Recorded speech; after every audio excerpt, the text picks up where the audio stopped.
pitching style goes against the green. And last week his Oilers went from the dome to the snow in Pittsburgh, where Warren shot for the moon, and there was no hill big enough to stop Drew from pulling off the catch of the year as Houston reached out to grab first place in the AFC Central.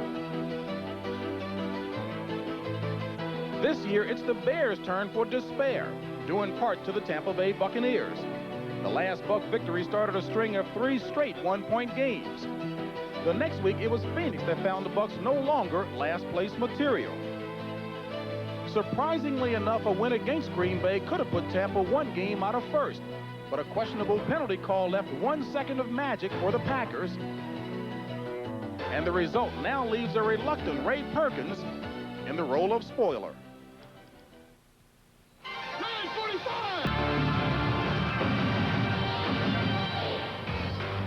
CBS Sports presents the National Football League. Today from the Astrodome here in Houston, Texas, it's the first place Oilers of the AFC Central Division playing host to the Tampa Bay Buccaneers. The Oilers are sitting atop the AFC Central by the narrowest of margins, need a victory today because their last 2 games will be against both Cleveland and Cincinnati. And good afternoon, everyone. I'm James Brown. Well, as we enter Week 14 of this National Football League season, the Oilers have a unique opportunity in front of them. They have a chance to capture their first ever AFC Central Division title outright if they win the remaining 3 games. But Houston can ill afford to look past the Buccaneers, who, although are out of the playoffs, certainly have done one thing this season, and that's to gain some respect around the National Football League. Working with me as usual is my partner, Ken Stabler. And Snake, part of the reason for that newfound respect are 2 victories by the Bucs over the Chicago Bears and an improved Vinny Testaverde. Vinny has improved. Their whole team has improved, JB, and in the course of that improvement, they've improved almost every aspect of their game. Defensively, they're led by a very solid linebacking core and 2 very good young safeties. In the course of that improvement, they've turned the ball over more times for the offense, and points allowed is way down. So they have improved defensively. Offensively, the improvement has come with Vinny Testaverde. He's thrown less interceptions, more touchdowns, and of course, Mark Carrier, his fine receiver, is off to a Pro Bowl season. Make no mistake about it that Testaverde and the Buccaneers will be facing a group that loves to intimidate by any means necessary. And the fact that their leader, head coach Jerry Glanville, encourages the Oilers to be as mean as possible certainly means the Buccaneers are in for a tough fight this afternoon. You know, outside of all the wackiness of Jerry Glanville and all the hype over the penalties in the House of Pain, this is a very good football team on both sides of the ball, offensively and defensively. Defensively, not a name jumps out at you. They play very good, very well as a group, as a team. And offensively, of course, they've got a handful of receivers that they spread the ball around to, a good group of running backs that they use in various situations. But I think the key is Warren Moon. Runs this offense very well. It's a run-and-shoot type of offense. And if they're going to stay in control of the AFC Central, they've got to go through a very much improved Tampa Bay team. All right, Snake, and certainly judging by the past, you should see plenty of points on the scoreboard. Houston and Tampa Bay involved in some of the highest scoring games in the NFL this season. Houston at the top, Tampa Bay number 4. Houston has won the coin toss and has elected to receive. Donald Igwe-Buike, one of the most accurate field goal kickers around, hasn't had as much success on kickoffs. Coach Ray Perkins would like to see a few more touchbacks, only 11 on the year. And he'll be kicking off deep to Lorenzo White. The Oilers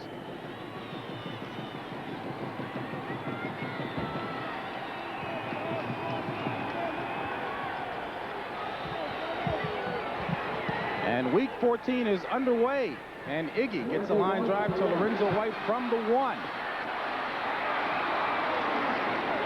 And Lorenzo White with an excellent return across the 25 to the 26, stopped by Jackie Walker. Warren Moon, one of the most accurate passing quarterbacks in the NFL. As a matter of fact, he's ranked 4th. Will be at the helm for the Oilers and the offense. Bruce Davis, Mike Munchak, Jay Pennison, Bruce Matthews, Dean Steinkühler, and Bob Morosco. Backs and receivers, Rozier, Highsmith, Ernest Givens. Drew Hill will get the start. Hayward Jeffries and Curtis Duncan will come in on obvious passing situations. 1st and 10 for the Oilers. Ball marked at the 27.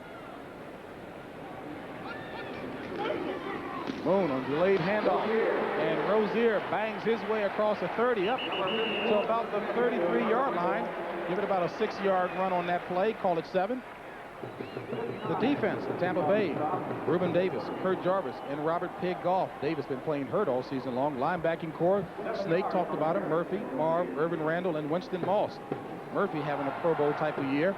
And the secondary, Ricky Reynolds, Rod Jones, Harry Hamilton, and Mark Robinson. They certainly anchor that defense from the safety spots. Bobby Futrell and Donnie Elder in on the dime and the nickel defensive packages. 2nd and 3.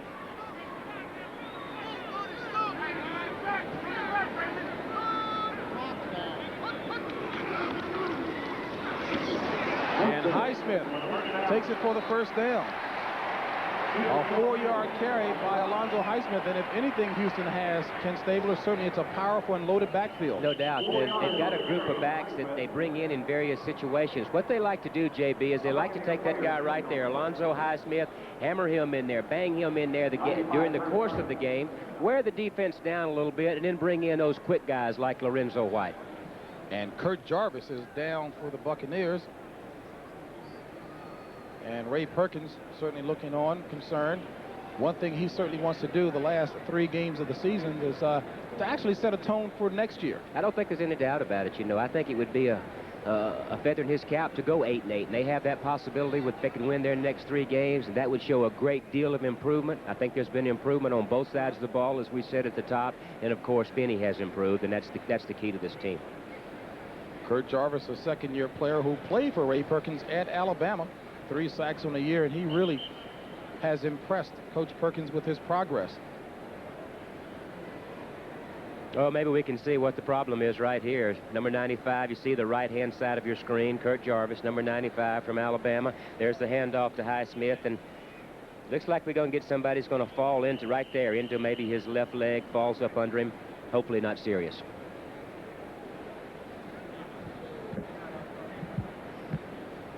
So Tampa, with an injured player on the field, signals for a timeout. We'll come back in just a moment.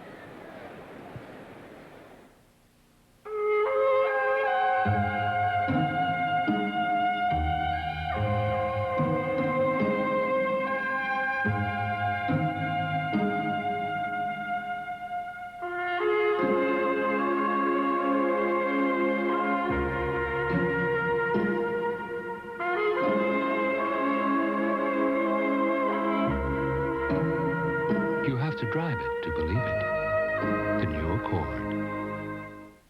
It's the biggest game ever played for one case of Miller Lite. Come on, and both teams are getting ready. Get him up, Washington! Why don't they just run around them? Wouldn't that be easier? Guys, you want to knock off for lunch or something? Coach, this is some workout. Oh, we want to win that Miller Lite. Not to mention a free trip to the Super Bowls.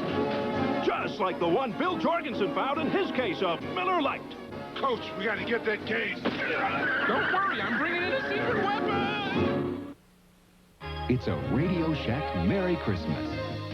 Look, we can save $300 on this Tandy 1000 computer. It's PC compatible and only $399. With color monitor, it's $699. The kids would love this for Christmas. The HX is easy to use, with desk-made software included for my word processing, your budgeting. And the kids' homework. And games. Let's get it, for them. Too. The Tandy 1000 family of PC-compatible computers from $399, only at Radio Shack, the technology store. Not a very good sign for Tampa as Kurt Jarvis is wheeled off. That knee, that right knee, looked to have been injured. Sean Lee will come on in his place. And Snake, one thing maybe many of the fans outside of Tampa don't know, that front three has been playing in pain all year long. Yeah, they've been nicked up. You know, that's not the first time Jarvis has been nicked. And, of course, Reuben Davis has been playing injured all year. 1st and 10 for the Oilers. Ball marked at their own 38. Delayed handoff to Rozier. Rozier with the first down, and the ball comes loose and recovered by Alonzo Highsmith. So just like last week when Mike Rozier fumbled on the second play of the game and was taken out, he fumbles again. Oilers come up lucky in that Alonzo Highsmith was alert enough to come up with the recovery. Well, as you said, JB, he fumbled last week and early in the game, and Jerry Glanville took him out of the game, and he never returned. Here he fumbles on his first possession, and luckily enough, there's Alonzo Highsmith is there in the right place. Ball bounces in a good spot for the Oilers, and they're in business with great field position. Give the credit to Irvin Randall for knocking that one loose. And it looks like play is being stopped on the field as the umpire, in talking with the replay booth, replay official Bill Parkinson, they want to review this one. Yeah, they're going to review it. Another thing you might make mention of, that the 30-second clocks are also not working today, and that will be kept on the field by the official, so it's really hard to determine sometimes why they stop play, because sometimes delay of game, sometimes a replay situation. There's the fumble, and he took Rozier out of the game last week because of the fumble, and that's one of the things that Jerry Glanville has had a hard time.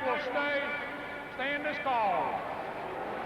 Our referee today is Tom Dooley. One of the things Jerry Glanville has had to deal with all year is trying to keep this host of really fine running backs, keep them all happy, get them the carries that they want. So Rozier goes out, and Alan Pinkett comes in on 1st and 10 from the 45. Moon throws it complete to Ernest Gibbons, who has the first down plus 3 yards. So Ernest Gibbons gets up to the 33 of Tampa. First down for the Oilers. Well, here's a shot. Here's a shot if you're playing a weak safety right here. It's going to be a straight drop back pass, and to the right of your screen, Ernest Gibbons, number 81, is just going to run a little hook. And as we said at the top of the show, Tampa Bay plays a predominantly zone. So look for Warren Moon and company to work in those linebacker areas, in those hook zones versus the zone. First quarter action, no score. First possession of the game for the Oilers on an impressive drive now at the 32 of Tampa. Out of the pro set. Rozier in motion. Now split wide. Moon back to pass, throws it complete to Rozier. And Rozier, with very subtle moves, picks up 7 yards on the play down to the 25 of Tampa. Warren Moon is just having a terrific year, JB. He really sees things well. And Jerry Glanville, he doesn't have an offensive coordinator. He does it himself, but he gives this guy right here, Warren Moon, gives him a lot of flexibility to call the game at the line of scrimmage and do the things that he wants. Here he just takes Rozier out the sidelines because Tampa Bay playing that zone forces him to throw the ball underneath. Bring up a 2nd and 3. Ball at the 25, and one thing Warren Moon told us he likes to do early on is to spread that ball around to get everybody into the game. Got to keep them happy. Rozier split wide to the left. Pitches. Highsmith. First down. Inside the 15.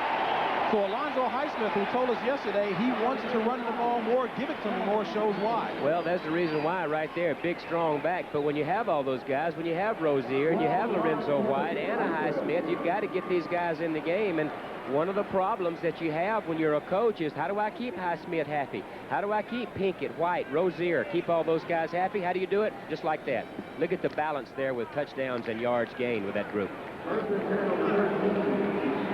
1st and 10, ball at the 13 of Tampa. Highsmith and White are the backs out of the eye. This is White. White didn't have any daylight and was fortunate not to have been dropped for a loss on that play. And Kurt Jarvis went out on the 2nd play of the game with the knee injury. And one of the reasons why Houston is running so effectively right now is that Jarvis is out, Sean Lee is in. No gain on that last play. If you're going to stop the run, the first thing you got to do is you've got to have a nose man that can control that center, control the center in there. When you lose your nose man, as Tampa Bay did, look for teams to run right at you. Donnie Elder, Bobby Futrell, the extra defensive backs in for that dime package on 2nd and 10 for the Oilers. Ball at the 13 of Tampa. On the ground again, and Tampa doing a good job of stuffing the run down in their own territory. No gain on the play that time by Alonzo Highsmith. Winston Moss, who's playing extremely well on the stop. Winston Moss, Ray Perkins touting Winston Moss for a Pro Bowl type year. And interesting matchup today. Winston Moss, roommate with Alonzo Highsmith down at the University of Miami, and there'll be a situation where Highsmith will be blocking that guy right there. That'll be fun to watch this afternoon. We'll call it a gain of 1, which brings up a 3rd and 9. Ball marked at the 12 of Tampa. 4 wideouts in for the Oilers. Moon out of the shotgun. Good time, pumps. Going for Curtis Duncan and overthrows him.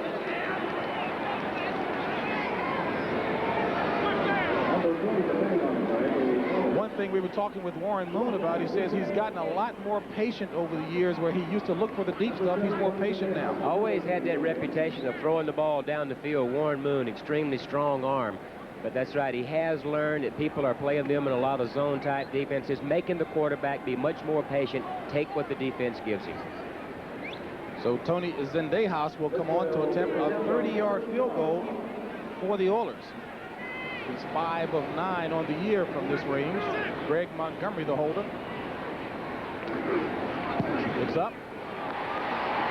And it's good. So the Oilers are on the scoreboard first, have to settle for a field goal. They lead it by the score of 3-0.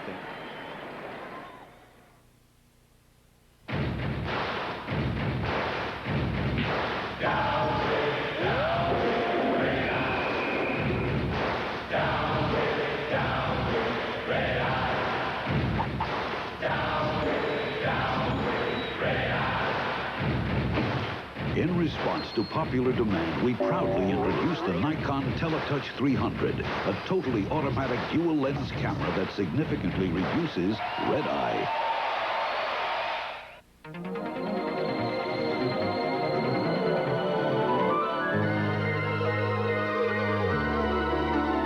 According to the latest estimates, Earth will soon be inhabited by more than 5.2 billion people.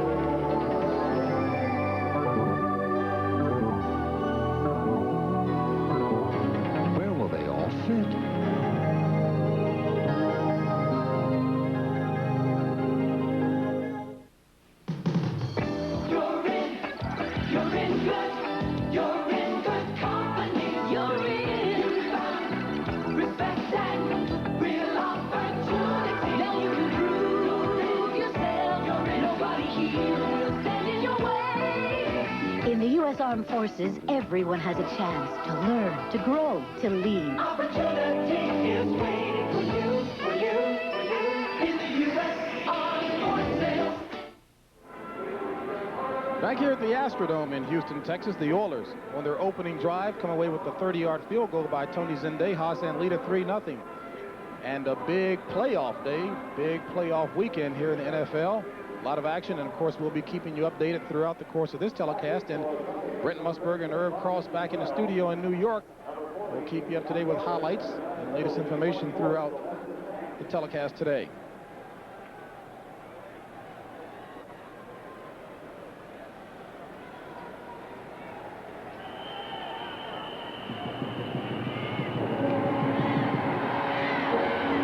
Tony Zendejas will kick off for the Houston Oilers.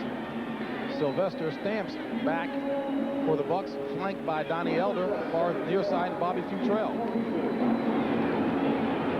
Flag on the play as Futrell takes it from his own end zone. Hit and dropped at about the 16, but there's a flag back at the 40. Looks like it may be an offsides penalty against the Oilers. And Snake Eyes has it right. This will be brought back. Jerry Glanville, very colorful character to say the least. Belt buckle's almost as big as he is.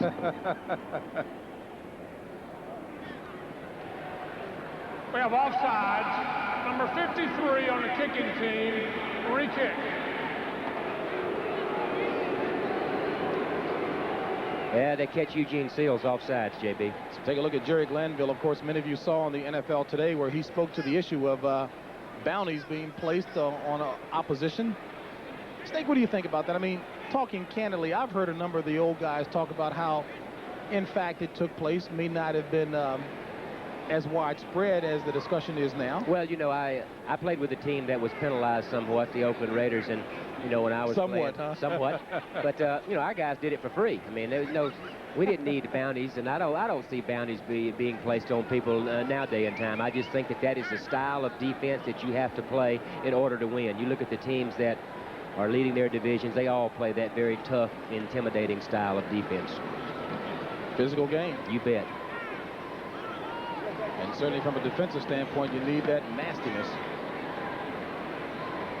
I don't think Jerry Glanville is a guy that goes out and says, okay, I'll give you a couple $100 to knock this guy out. I just think that he preaches a style of defense that it takes to win. Very intimidating. Go out and push enthusiasm to the limit, but play within the rules. Saw a shot of Sylvester Stamps back for the Tampa Bay Buccaneers, averaging 19 yards per return. This will go to Futrell again. And Futrell, with a head of steam, gets up around the 28-yard line. Vinny Testaverde, an improved version this year at the helm. Not pleased with his 20 interceptions, although considerably down from the 35 of last year. Offensive line, Gruber, Tom McHale, Randy Grimes, Mark Cooper in place of Carl Bax, who was to have started. That was a late change. And Rob Taylor. Backs and receivers, Tate Wilder, Mark Carrier, Bruce Hill, two of the finer receivers in the league. Willie Drury and William Harris will be in for obvious passing situations. And James Wilder getting the start over Howard.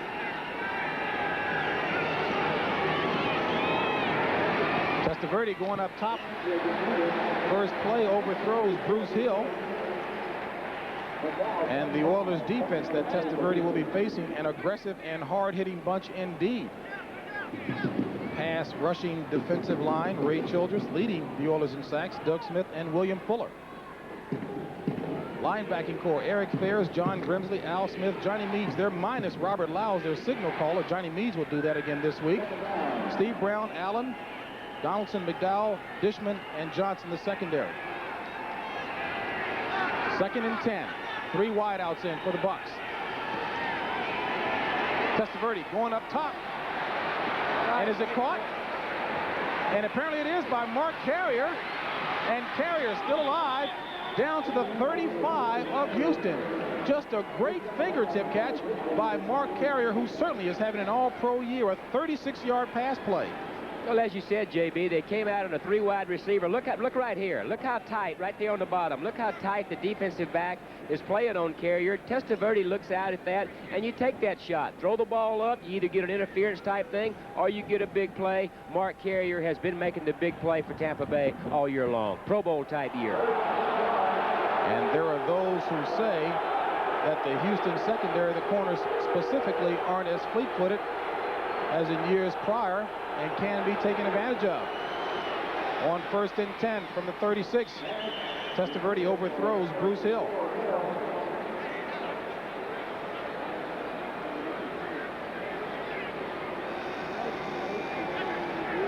Well, I think most diehard football fans certainly know that Houston is one of, well, considered, the most penalized team in all of football. But look at your organization, the Raiders.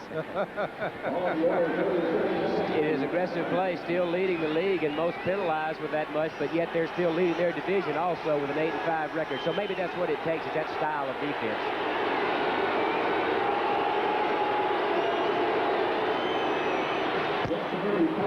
Off the fingertips of Willie Drury, the former Oiler player who's coming back home to play. Well, they hit them with a big play, and then they come out, and the defensive back, which they've had problems all year long. The Houston Oilers corners have been burned and maligned all year long. They come out this time. They're playing way off because of the big play to Carrier. Testaverde just not quite as sharp as he should be on that throw. Vinny has improved this year, though. Touchdowns are up. Interceptions are down. And basically has a better feel for what he's doing on offense. On 3rd and 10. Stamps in motion. Testaverde, 7-drop, looking for Carrier. Finds him for the first down. Mark Carrier down to the 18-yard line. A 17-yard pass play between Vinny Testaverde and Mark Carrier. Mark Carrier gets that zone. You're going to see it from the left side of your screen. The left side of your screen, you're going to see Carrier crossing. They're playing a man-to-man type coverage with a free guy in the middle. There's a cornerback chasing. They've had problems all year long with their corners, and of course, we talked about Carrier's great season that he's having. Mark Carrier, of course, doesn't need much touting on the part of Ray Perkins for an all-pro season. His numbers speak for themselves, both in receiving yards and receptions. Headed for a club record this year. 1st and 10 from the 19 of Houston. Testaverde with time. Throws it complete to Stamps. And Stamps gets down to the 15, inside the 10. The thing that I think Stamps has brought to this offense is the fact that he is a very good pass receiver. On their passing situations, they will bring Sylvester Stamps in. They'll motion him to either side or the other and use him almost like another wide receiver, just another dimension to their offense. 9-yard pass play will bring up a second and about a half yard. And Stamps said he really is anxious to contribute. He's been very frustrated that he's been injured so often. Has been nicked up. He's had some problems with his legs. He's had a back problem that slowed him considerably, and they do need him to be healthy. He adds the situation that they need. We'll call it 2nd and 1 as Ron Hall and William Harris, the 2 tight ends, come in a power formation. And this is Tate. And Tate, it looks to be close. Bubba McDowell, the impressive rookie out of Miami, in on the tackle.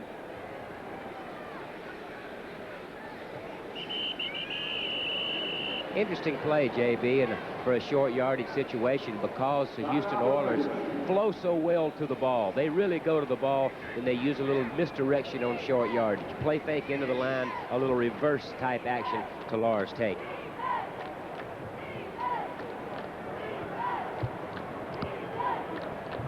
The thing that you really notice, looks like they've got their first down there. The thing you really notice right off the bat, JB, is the fact that they are really giving Vinny good pass protection against a group that comes after the quarterback pretty well. And quite honestly, Vinny was a little concerned because the offensive line has been so nicked up throughout the year.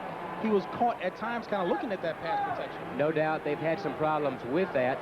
Their guards have been beat up during the course of the year. They've made a lot of changes in that area, and that's where the pressure that bothers the quarterback the most comes from, is in the middle part of the field when they get in your face and you can't see.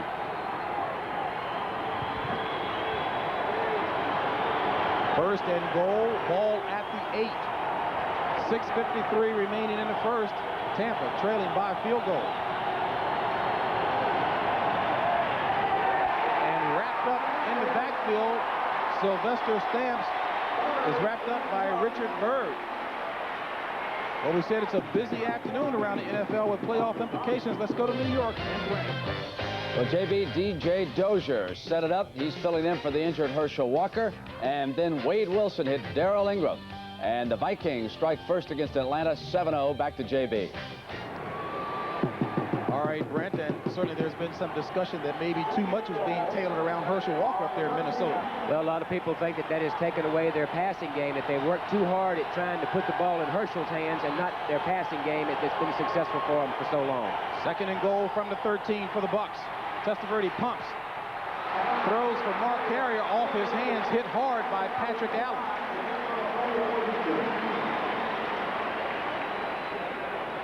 Little hesitation on Vinny's part that time, trying to read what they're doing over there and doing the right thing. Keep the ball on the outside down in this particular part of the field. Don't force things inside this early in the game. Start over, protect the field goal first thing. All the hours that Vinny Testaverde and Ray Perkins spend together looking at film. Of course, he's looking at Perk now to make certain they're on the same page. I think that they are, you know. I think it's a matter with Vinny that what he needs is what he doesn't have, and that's experience. I think he'll get better with time. 3rd and goal. 4 wideouts in. Throws it complete to Carrier. And Carrier down to the 3. 10-yard pickup on the play. And Snake, it's really amazing how someone as lithe as Mark Carrier can really be so effective coming across the middle at only 185 pounds. Those guys 180, 195 pounds, the good receivers have to do that. You have to be able, when teams are playing deep, and you're throwing things underneath, you know you're going to get wrapped by that big linebacking group, so you got to have some courage when you go in there. Bruce Hill has it, so does Carrier. Donald Igwe-Buike will come on and attempt a 22-yard field goal. Perfect in his career from this range. And he stays that way. So the man the folks back in Nigeria call Stoneface comes on and nails it. Game is all tied at 3 apiece.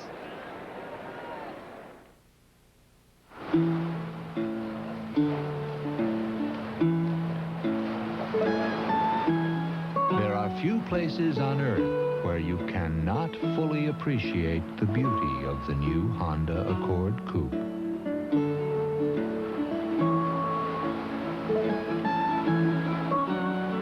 The new Honda Accord. You have to drive it to believe it.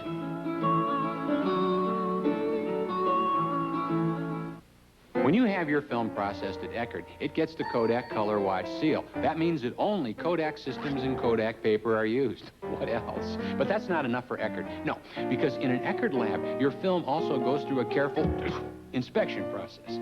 Then your prints are inspected too, and if there's a problem, it's labeled, so you can fix it next time. Only one place does all this, friends. Eckerd. Eckerd photo processing. Nothing looks better. Oh, that felt good. Left, straight left.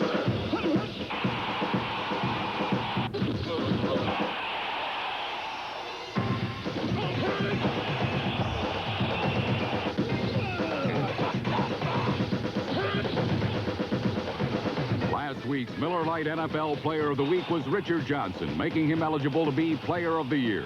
Look for the next winner in Wednesday's USA Today and at the end of the season for the Miller Lite NFL Player of the Year. Exactly what is discipline? Being grounded. No TV. No treats. Firing squad. Meet your dad, Monday. Okay, spanking squad. You know, JB, we talked to Igwe Buike yesterday, and he's been in Ray Perkins' doghouse somewhat this year because his kickoffs really haven't been as deep as they would like. The return teams have been getting the ball back up around the 34, 35-yard line, which is really good field position for an offense. And because of that concern, and they've told him about his situation, it's really bothered him. He's letting it bother him mentally, and he's really not swinging, really not hitting the ball the way that he would like. Says he can get it off deep in practice, but can't do it in the games. Field goals are fine. He's 19 for 24, now 20 for 25 this year, and hit the ball good field goals. Kickoffs not deep enough. And let's see what he does with this one. High enough. And from the goal line, Lorenzo White. And snagged hard. Give the credit to number 41, Alvin Mitchell. Great job on special teams coverage. Nailing White at about the 14.5-yard line. You know, yesterday in our conversation, he said he thought he wasn't keeping his head down. Here you see him watching the ball all the way, taking his normal steps right there. And then he plants with that left foot right there. Hits this one well down to the goal line. Teddy's mother told him that. Keep your head down. Keep your head down, son, when you're swinging at the ball. Well, it worked well as Houston will start from its own 14.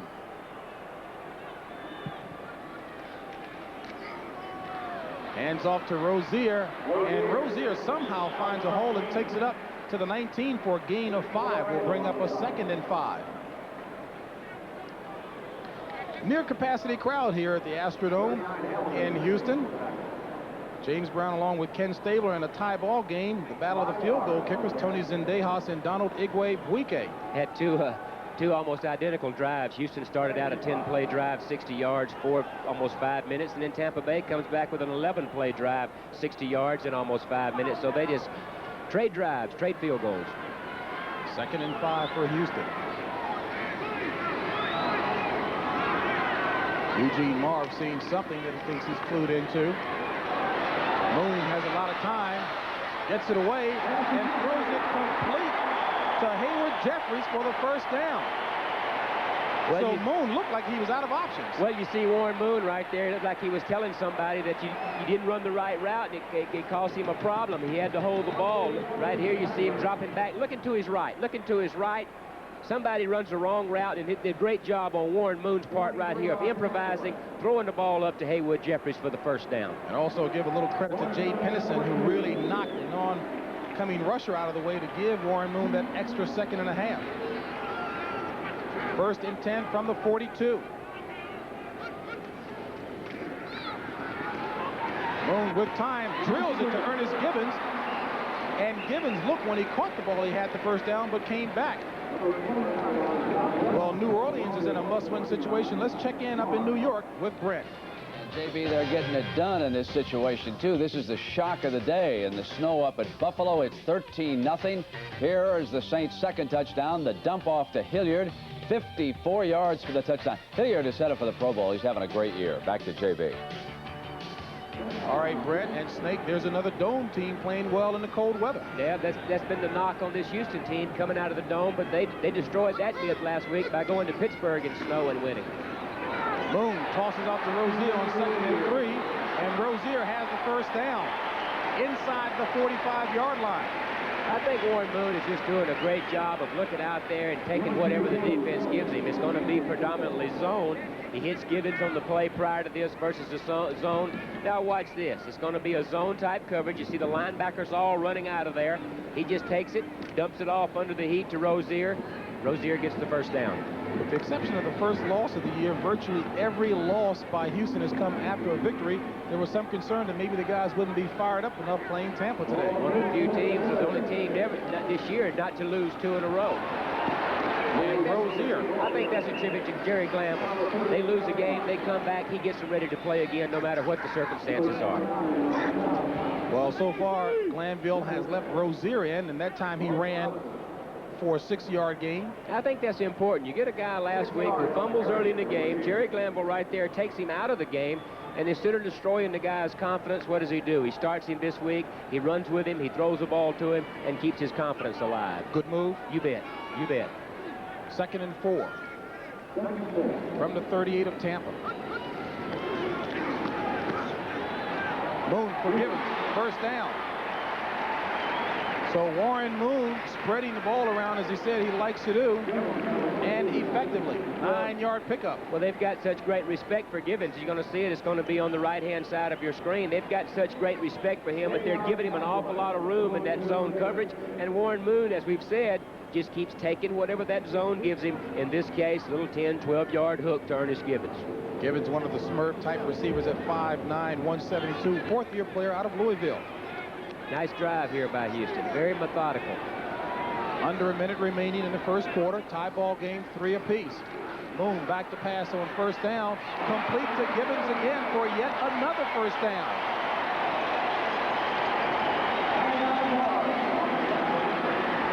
Well, you hate to keep saying the very same thing, but it is the same thing. All they're doing is zoning. Watch the linebackers run out of there. Watch the cornerbacks on the top and the bottom of your screen. Watch them move out of there. You're going to see them run out of there right there. There's a zone. Back out, back out, back out. All Gibbons does is turn in there around the 20, 23-yard line, and that hook zone right there, Moon puts it on the money. Poised under pressure that time as Sean Lee really did get through the offensive line to put the heat on Moon, but the experienced one calmly completed it. As the clock will wind down to end the first quarter, Warren Moon 7 of 8 for 80 yards, threatening to score a touchdown. Right now we're tied at 3 apiece.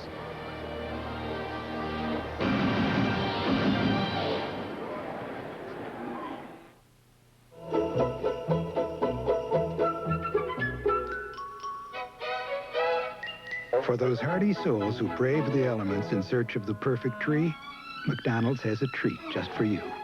For a short time, we're serving holiday chicken McNuggets with a festive orange sauce. There are also thick, rich eggnog milkshakes and cool peppermint sundaes. They're just our way of wishing you a joyous season. Your holiday place, McDonald's. Did you know if you're an MCI, Execunet, or a Sprint Dial 1 customer and your business spends over $50 a month, you could be in the wrong plan. You can save money with the new AT&T Pro Watts, and we're going to make it easy. We're so sure that you'll see the difference. We'll pay to sign you up. We'll pay to switch you over. And if you're not satisfied within 90 days, we'll even pay to switch you back. All you have to do is call us, 1-800-222-0400. New AT&T Pro Watts, another AT&T advantage. The following fine items were purchased with Visa cards last year, but not paid for.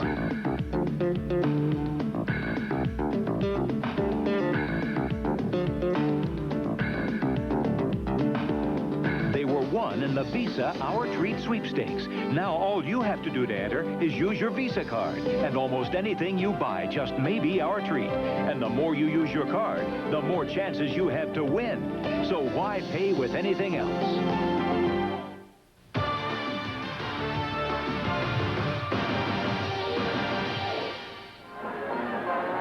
Here for the start of the second quarter in Houston, and the Oilers doing a good job of eating up a lot of clock time, approximately 10 minutes worth.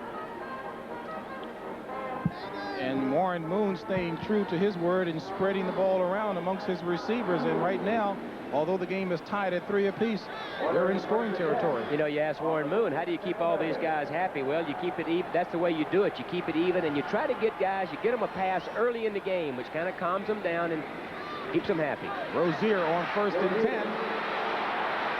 10. Good second effort by Mike Rozier on a 5-yard scamper stopped by Reuben Davis. Well, they've got a good set of running backs. You take Rozier right there, and you put him with Highsmith, and you get 2 big, powerful running backs that you bang in there. You hit them in there for quarter after quarter, and the defense starts to tire a little bit, and then you bring in the Lorenzo White, that kind of guy who has a bunch of speed and quickness.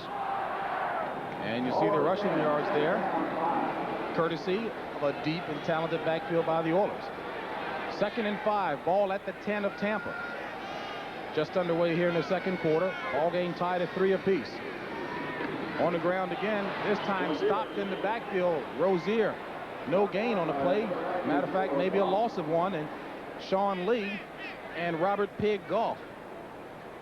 You know, Pig Goff and Reuben Davis, and I guess you and I have talked about it before, both have been playing injured knees. As a matter of fact, many, especially Reuben Davis, says that Pig Goff is probably going to need an operation after the season. Yeah, people really don't understand all the pressure and all the pain that's involved in this game. And those guys that go in and play week in and week out with bumps and nicks and things like that. It's a very, very physical game.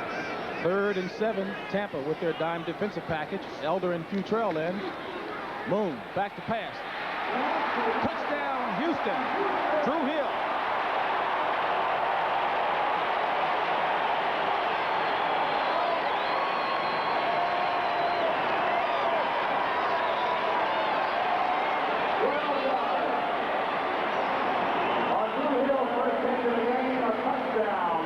Drew Hill, the man who got the start today and suffering with a transverse process bone fracture. I'll take your word for it. Drew Hill did the same type of play last week against the Pittsburgh Steelers up in Pittsburgh. The great diving catch that he made in the back of the end zone. Very similar to the play they call right there. They put him in the slot, run him straight down, throw the ball in those passing zones in those slots. And Zendejas comes on to nail the point after, so the Oilers move out in front of the Buccaneers by the score of 10-3. And Warren Moon on target, spreading the ball around, has the Oilers ahead by 7.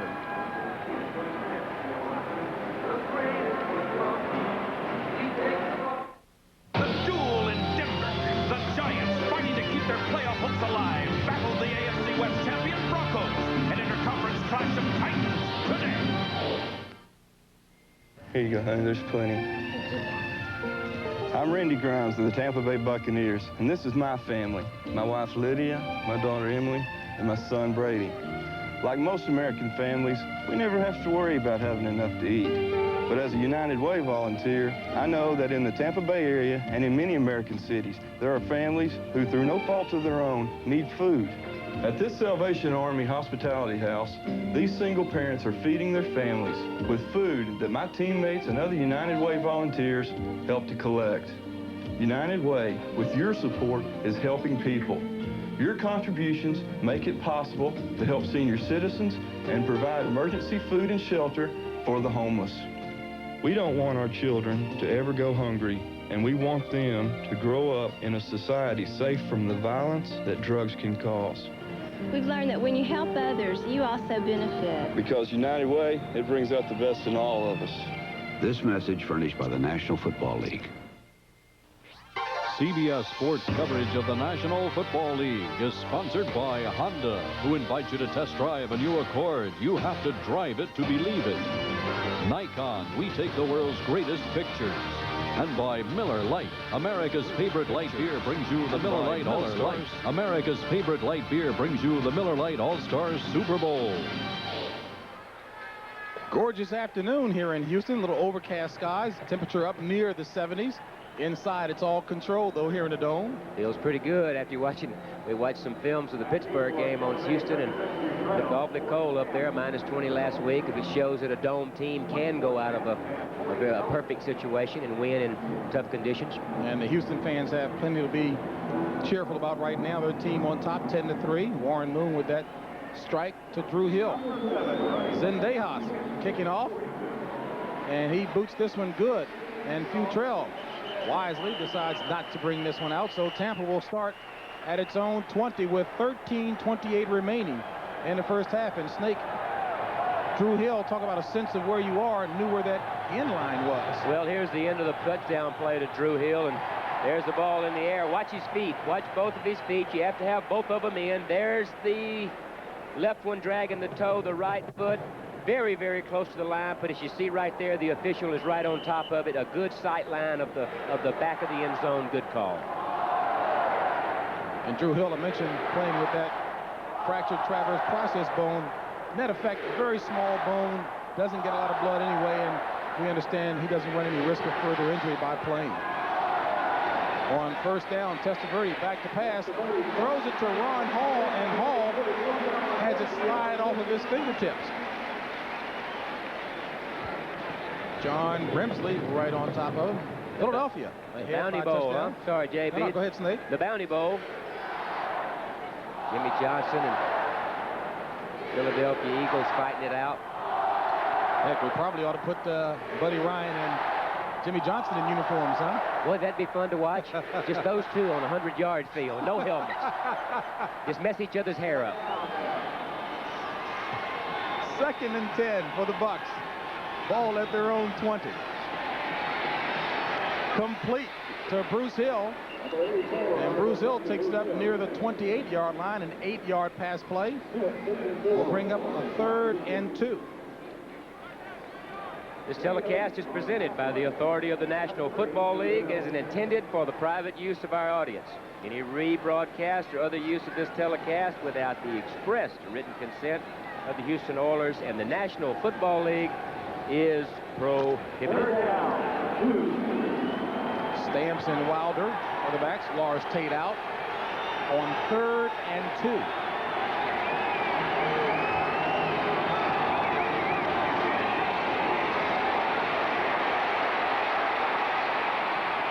Complete for the first down to Mark Carrier. And actually, Testaverde had a couple of receivers open that time. Had a couple of things working. He had Bruce Hill coming underneath everything because the Oilers are dropping deep. Watch these linebackers. Watch these 254. Watch 59 Grimsley. See them back out of there, back out of there. Now here comes Carrier underneath it right there, 84. But then he has to run out of there, and because of the deep zone, has to drop the ball off to Carrier on the outside. Nice job by Benny of seeing the whole field. Carrier, 4 receptions, 75 yards, on his way to a club record for yardage. 1st and 10 from the 41. Hill in motion. Going up top, and it's complete to Hall. Ron Hall takes it inside the 30, but there's a flag, a penalty flag thrown at midfield. And that was a 29-yard pass play that's going to be brought back because of a penalty against the Buccaneers. What they did that time, JB, is they caught him in a double zone. Official's going to give us our call right here. Let's catch the penalty. Hang down your head, Tom Dooley. Illegal motion, 84 offense, first down. Snake, walk us through a double zone. Double zone is a situation where you take your 2 inside safeties. Your 2 inside safeties cover the 2 deep halves of the field, and your 2 corners play up short. The vulnerable areas in that is right down the middle, which they've exploited right here with their tight end. Well, the play goes for naught and brings up a 1st and 15.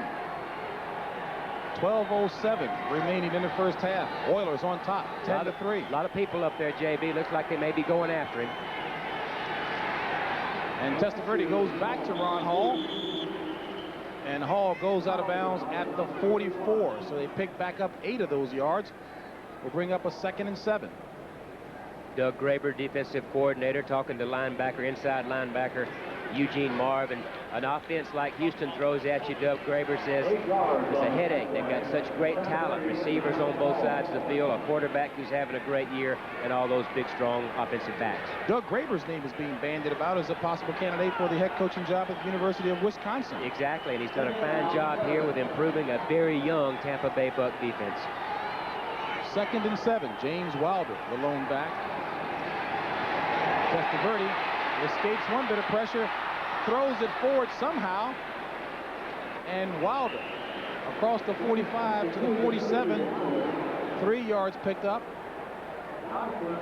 Not the prettiest of passes, but you got to do what you have to do. Well, this is not the exact way that you draw this one up, JB. And this is kind of a drawing it up in the dirt by Vinny, but he does a good job of avoiding the sack. You have to be very, very careful of flipping the ball out there around a lot of people like that. Nice job of Vinny of getting it to Wilder to avoid the big sack. Boy, William Fuller and Sean Jones were all over top of him, and 2 big mountains of humanity coming at him. Vinny Testaverde got a good high percentage going. I think for a young quarterback, when he gets off to a good start like this, he just gets better as the game goes. 3rd and 4. 3 wideouts. Under pressure. Corner blitz. And he was in the grasp. Steve Brown.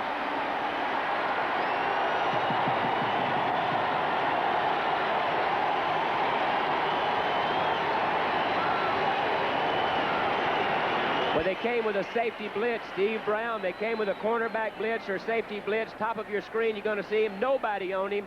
Nobody blocks him at all. And, of course, the referee blows the in the grasp to help protect the quarterback. Sack number 29 on the year for the Oilers. Chris Moore into punt for the Bucks. Kenny Johnson back for the Oilers. And it's blocked. Richard Byrd.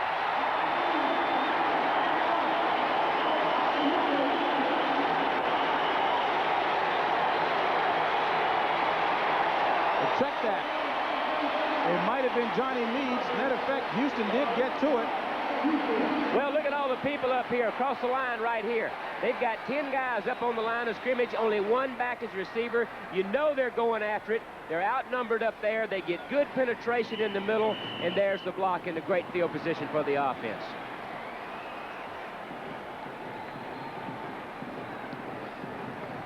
Billy Bell, number 33, comes up with the recovery. There's number 91, Johnny Meads, getting his hands on it for the block. The ball's rolling around.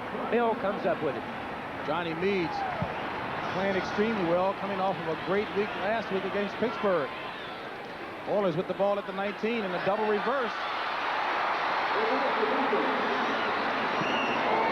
Not much gained on the play as Curtis Duncan goes a long ways for no gain. A little wrinkle thrown in there, and you can do that when you run the ball well. When you can run the ball well outside, you toss the ball out of the I formation. They toss to Pinkett, number 20, and here he comes around the outside. Curtis Duncan, number 80, but played very well by the linebacking core, Tampa Bay Bucks. You have to be careful with plays like that down on this particular part of the field because you get stopped. You get tackled for a 10, 12-yard loss out of that, you knock yourself out of field goal range. Johnny Meads, the defensive signal caller for the Oilers. He was the man who blocked that punt. 2nd and 10. Oh, nearly had that one picked off by Harry Hamilton. Hamilton looking for interception number 7. Intended receiver was Drew Hill. Well, there you see Mark Robinson, the strong safety, number 30. They're in a man-to-man type coverage with a free safety in the back, and that's where Robinson is. I'm sorry, where Harry Hamilton is. He's sitting back there reading the quarterback's eyes. There he is all over the ball. Moon makes a mistake throwing the ball in there if he gets away with it. Now, receivers have the option of adjusting their routes. They can side adjust based on where those safeties are, but it has to be read by both quarterback and receiver. Highsmith, the lone back on 3rd and 10.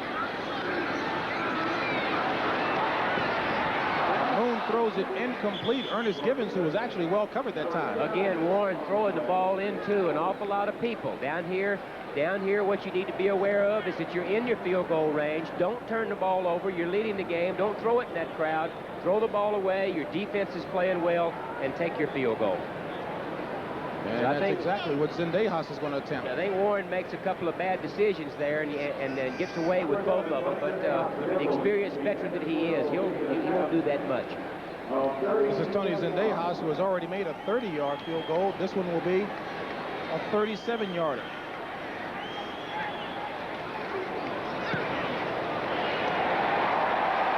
And this one is good. So Tony Zendejas, good from 37. Oilers on top by 10. In July 1988, some said it was luck. In February 1989, some said it was a fluke. In April 1989, some said it was coincidence. In November 1989, some said, get me their phone number. Prudential Bait Securities, rock solid, market wise. Regardless of what some people think, all spark plugs aren't alike. These AC copper core plugs match my car's specs for up to 30,000 miles of high revving firepower. AC Delco parts. They don't just fit, they match. It's the biggest game ever played for one case of Miller Lite. Come on, and both teams are getting ready. Get him up, Washington! Why don't you just run around them? Wouldn't that be easier? Guys, you want to knock off for lunch or something? Coach, this is some workout. Oh, we want to win that Miller Lite. Not to mention a free trip to the Super Bowls. Just like the one Bill Jorgensen found in his case of Miller Lite. Coach, we got to get that case. Don't worry, I'm bringing in a secret weapon. In this week 14 of the NFL season, the playoff picture is not completely clear and all settled. San Francisco can clinch the West with a victory tomorrow night against the Rams. Philadelphia tied with the Eagles in the NFC East, but lead by virtue of their 2 victories over the Giants. Wild card summary, 9 teams are alive, so still a wide open race there. As we move over to the AFC, 4 teams alive in the Central here. Denver can clinch the home field advantage with the victory over the New York Giants. That game coming up later on. Wild card summary, 11 teams alive there. So, Snake, if in fact the league was looking for parity, they certainly have it here. Well, that bottom graphic, you see you got 642 possible scenarios. In the 13th or 14th week of the season, I think you're talking parity. Need some mathematicians out there to help read the scenarios. Zendejas boots off another good one, and Futrell takes this one a yard deep, muffs it, and decides wisely. Settle this one down and let Tampa get started from its own 20. And Vinny Testaverde and Ray Perkins discuss what the game plan will be. With 10:08 remaining in the first half and Tampa trailing 13-3.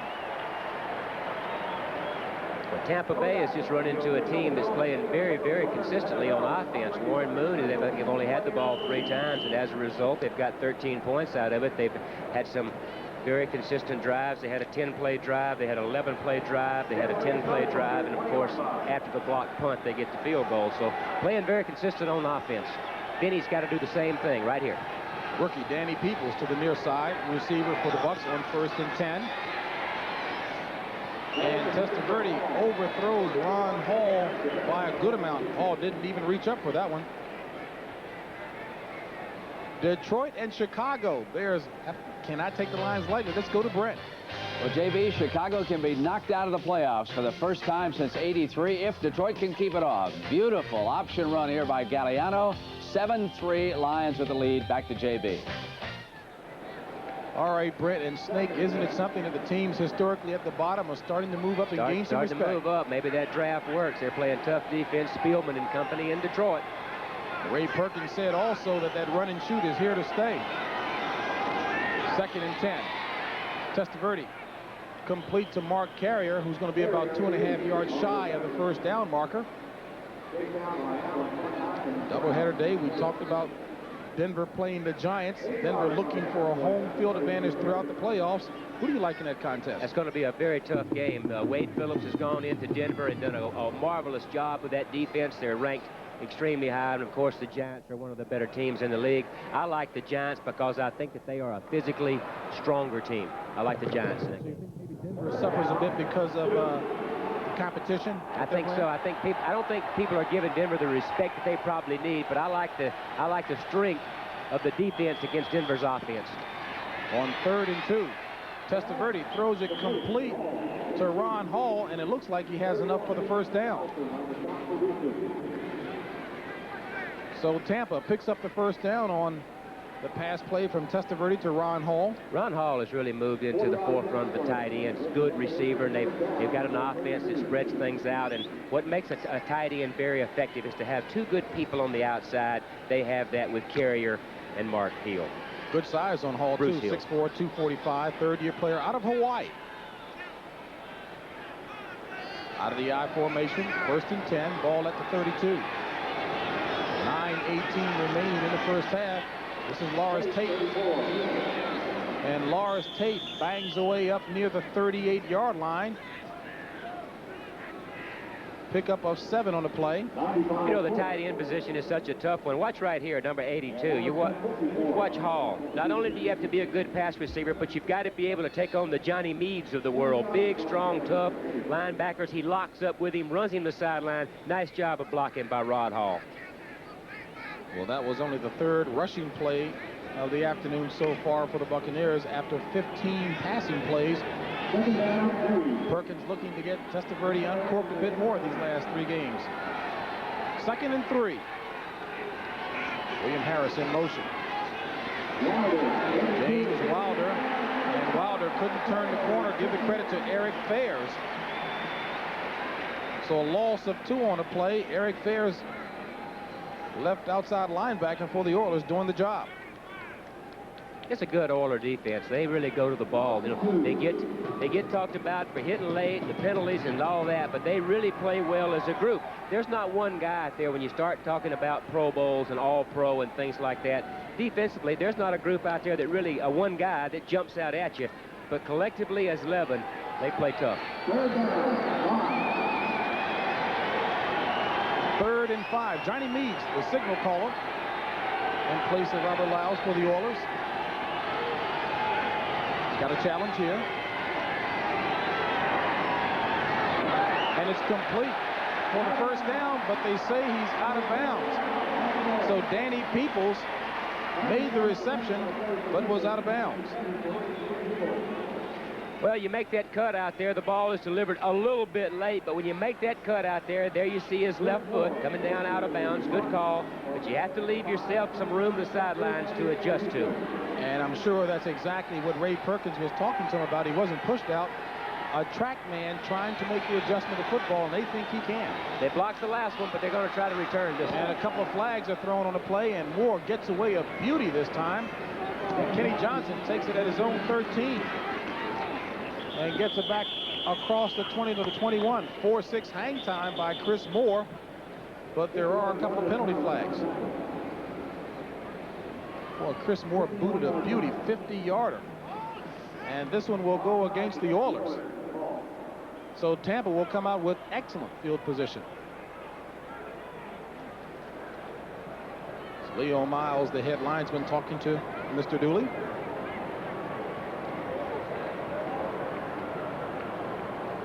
They certainly have been under fire the last couple of weeks, and the officials in general, so I'm certain that they're getting their housekeeping in order. Right side of the formation right here, you go right side of the formation. There's the jump right there. The second man inside from the right side jumps into the neutral zone before the ball is snapped. No mistake about that one.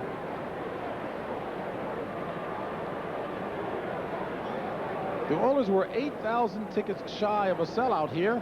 Some of the Oilers players were a little frustrated, saying, my goodness, we're in first place.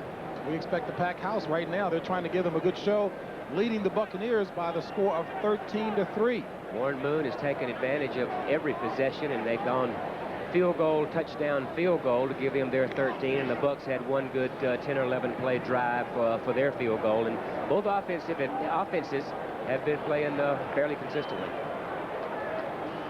And they were measuring, and it's just short. Bucs, of course, were hoping for a first down. Now, might you expect a go for it or a trick type of play with 4th and inches? I think the only thing you might look for is a play that would try to draw them off sides. Try to draw them off sides. Well, they may go for it. They have nothing to lose. They're out of the playoffs. They don't have an opportunity to do that. Let's go for it.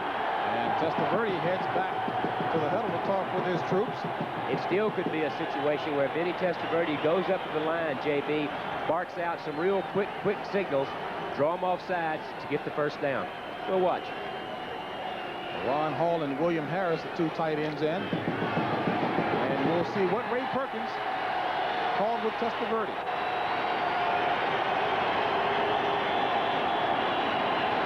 And there's a flag drop. Now keep in mind the 30-second clock, as we mentioned before, is not operating.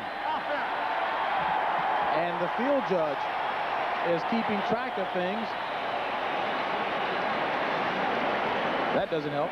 Well, it really doesn't, you know, and it's really tough on a quarterback when you come up there and you're trying to get your team out of the huddle, get up to the line of scrimmage so you can go for it on 4th down or whatever you're going to do, and you don't have anything to gauge how quick you've got to go because the officials are keeping the time on the field. So Ray Perkins will have to put whatever he was about to call back into his pocket. Chris Moore on to punt, back deep for the Oilers, Kenny Johnson.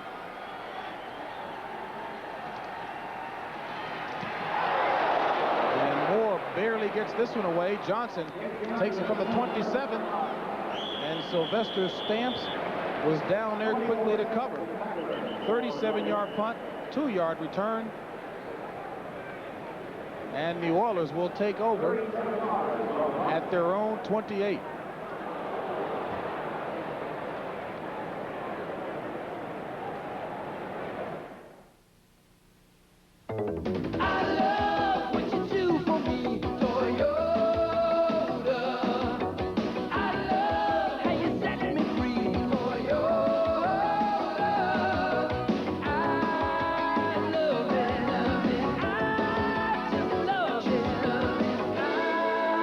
Toyota's 1990 4x4.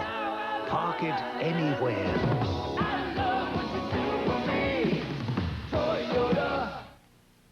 How to build a Christmas fire. 1. Roll up your sleeves. 2. Get down on your knees. 3. Use a little paper. 4. Strike the perfect match. 5. Step back and feel the heat. This Christmas, light a fire with diamonds. Ever since my brother Tom got this Magnavox 52-inch big screen TV... The show's gonna start, come on. He stopped going to the movies. The picture is huge, sharp, and brighter than any ordinary TV. And I get great seats. Plus, Magnavox has a 100-watt JBL sound system. It's the same Dolby surround sound you hear at the movies. Yeah, and I don't have to stand in line in the rain anymore. Tom, it doesn't always rain when you go to the movies. Not anymore. Magnavox. Smart choice. Very smart. The Blue Demons of DePaul, the Tar Heels of North Carolina, the season premiere of college basketball on CBS Sports next Saturday. We'll have a Saturday edition of the NFL to bring you away next week. It all gets started at noontime with the NFL today, and that'll be followed by the Dallas Cowboys taking on the New York Giants. And Snake, we understand that Tom Landry may very well be in attendance at that game, watching the Cowboys for the first time this year. And Warren Moon hands off to Mike Rozier on 1st down, and Rozier takes it the necessary 10 yards for the 1st down. You know, JB, you mentioned the fact that Coach Tom Landry would be in attendance at the Giants and Cowboy game, and I think he was quoted this week as saying that in the NFL today that he would not have traded Herschel Walker, that he, as a Herschel Walker fan, realizes that Herschel Walker can do an awful lot for the team, special teams, carrying the ball, receiving the ball, and he said he would keep him in his offense. And Herschel Walker certainly has made it very clear he wanted to stay. 1st and 10 for the Oilers. Ball at their own 40. 6:37 remaining in the 1st half. And play is stopped as a penalty flag is thrown. And maybe this might be a delay of game. False start. 63 offense. 1st down. And that'll be against Mike Munchak. Mike Munchak, one of the 3 current Oilers, who was selected to the 30th year anniversary team, the Dream Team. Warren Moon, quarterback, voted to that team. Earl Campbell, great running back. Ray Childress, number 79, defensive end, also voted to that team. 1st and 15 out of the pro set. with lots of time, finds Gibbons complete. And Ernest Gibbons trying to show some juke moves. We spoke with Warren Moon yesterday, and Warren Moon said that in this defense, look right in the middle of the field where you see the Oiler helmet on the field. That's the area that Warren Moon said that they thought they could do some business. Watch this right here. Waits for him to come in. There's the middle of the field. And if you don't think that little ball doesn't draw a crowd, watch this. There's a gang of bodies in there. To a little man. 13-yard pass play up to the 48. 2nd and 2. And Alonzo Highsmith takes it across midfield for the first down. So Highsmith, good, powerful drive, picking up 3 yards on the carry. And San Diego on top of the Skins 14-0. And if the Skins lose today, they're out of it. Billy Joe Tolliver's quarterback for San Diego these days. Well, for the first time this year, all of the Oilers games broadcast over Spanish radio. So getting good coverage around the Southwest. Bueno coverage. And let's take a listen. La alineación ofensiva en estos momentos, Ernest, nomás vence a Drew Hill. Mike Rozier se suelta de nuevo con un acarreo por el lado derecho. Y lo suficiente para un primer down. Qué bonito está corriendo Mike Rozier esta tarde. Harry Hamilton. Harry Hamilton fue el que hizo el tacleo, pero con eso llega hasta la 38 ya, Houston, en el terreno profundo de Tampa Bay. Y ahorita lo que vamos a ver es que los Houston Oilers pueden avanzar más con sus pases de Warren Moon. Ahí viene Warren Moon, va a salir con sus alas abiertas, que van a ser Haywood Jeffries y Ernest Gibbons, y con 2 corredores. Acaba de entrar Alan Pinkett en lugar de Mike Rozier. Retrocede Warren Moon, busca por el lado izquierdo y se va por el centro con un pase completo a la ala cerrada. Y qué bonito pase de Warren Moon. Hay instantes que le estaban poniendo mucha presión. Hasta el árbitro, el referee, estaba en medio. Se tuvo que agachar el árbitro porque vino muy cerquita del pase de la cabeza del árbitro, del referee, el pase de Warren Moon. ¿Qué tal? Pero sus alas cerradas, como estábamos platicando hace rato, que los Oilers tienen que utilizar más a sus alas cerradas, sus tight ends, para que hagan esos... Well, that's the extent of my Spanish vocabulary. Bueno throw by Moon, see? 2nd and 4 for the Oilers. 3:29 remaining in the first half. Moon operating out of the pro set. Moon going up top. Incomplete. Intended receiver was Haywood Jeffries, covered by Ricky Reynolds. And Snake, the one question I do have for you about the Spanish broadcast, what do you think about the analysis? Was he right on target with it? I think he's right on top of the whole thing. You know, Rozier pops in there for a good game. He says Warren Moon making a good throw. Here, Warren Moon sees the tight coverage, and it's very good tight coverage by Ricky Reynolds. Number 29 has him all the way. And we heard in that broadcast Warren Moon's name called a number of times. Moon 10 of 13, 111 yards and 1 touchdown. Not a bad half. 3rd and 4. 3 wide out cents. Moon under pressure. Throws it complete to Drew Hill. And enough for the first down. Bobby Futrell on the coverage. Again, it's the underneath things that they're doing against that zone. Hill right in here, come underneath the zone, right through there. Nothing special. You're going to see Moon look downfield, look downfield. There goes Drew Hill, number 85, in front of everything. The Tampa Bay defense forcing them to throw the ball underneath. Futrell, number 36, makes the play. And I'd say Drew Hill is mixing it up pretty good for a man with a broken bone in his back. She's running good. Doesn't seem to be bothered at all. Rozier out. Alan Pinkett in. On 1st and 10. Complete to Bob Morosco. And Bob Morosco lugs it down near the first down marker. Really keeping them off balance, JB. Throwing the ball underneath to Hill, trying to throw the ball deep to Gibbons, throwing the ball in the middle of the field, throwing the ball on the outside of the tight end, running off both corners with those big backs. Good play selection by the Houston Oilers. First-year player from Penn State, and of course our producer Bean from Cleveland let us know that as they reach the 2-minute mark. He's from Cleveland. Hey. Listen, if I give you all some wine, do you promise to get out of the kitchen? Depends on the wine. I guarantee you like it. Just try it. Ooh, this is nice. Have we had this before? No, I found you something different. White Grenache. Hey, Gallo. When they start making this? Y'all happy? Yeah? Good? All right, so out. Ernest and Julio Gallo invite you to try a remarkable wine, White Grenache. It will change the way you think about Gallo. And all of a sudden, I was just thrown to the ground. It's like my eyes were seeing, but my mind couldn't comprehend what was happening. Just about everything we own in the world was broken. As a neighbor went past, she said, "I'm sorry, but your house fell down the hill." On October 17th, an earthquake took Northern California by surprise. The next day, so did Allstate. They actually drove up here in the middle of the night. And they land in Los Gatos, California, and within 6 hours, they're at my door.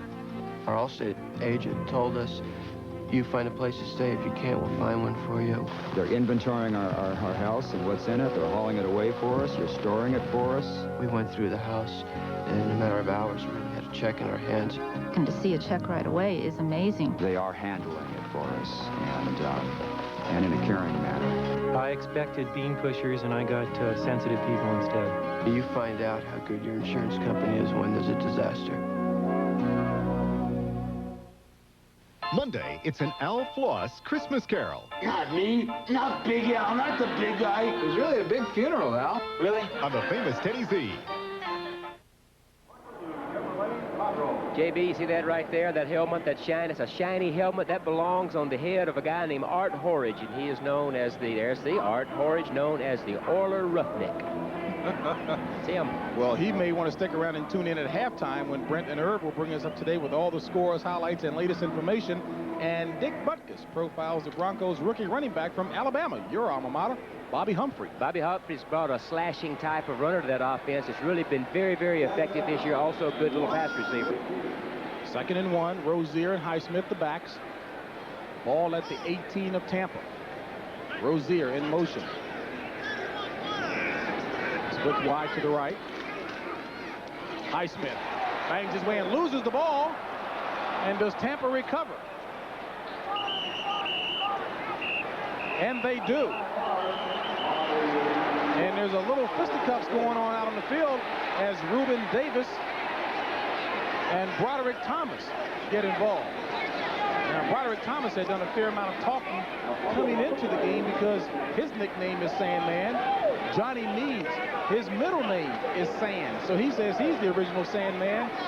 They were trying to put the rookie in his place, and he's active on the field. Exactly. You're going to see Highsmith pop through there, and one of the cornerbacks come up. I'm not exactly sure which one, but he gets through there. There it is right there. It's number 39. It's Harry Hamilton. Comes up, puts his hat right on the ball, shakes the ball loose, and come up with it. And Hamilton was very slow getting up. As a matter of fact, a couple of players fell on top of him. Just take a look at 39, Harry Hamilton, still on the field. Watch, someone falls on top of him. Kevin Murphy comes up with the recovery. Let's hope he's okay. So with 1:52 remaining in the half, Tampa apparently recovers a fumble. And I say apparently because it looks like this play is being reviewed from up top again. And if it stands, Tampa will take over at its own 15. The replay official is Bill Parkinson. Another shot at it. There's the hit by Hamilton, number 39.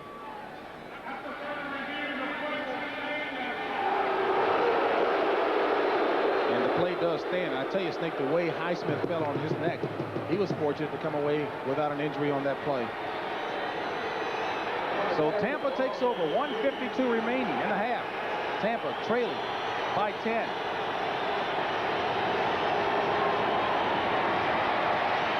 Testaverde going up top to Peoples. Intercepted. Chris Dishman.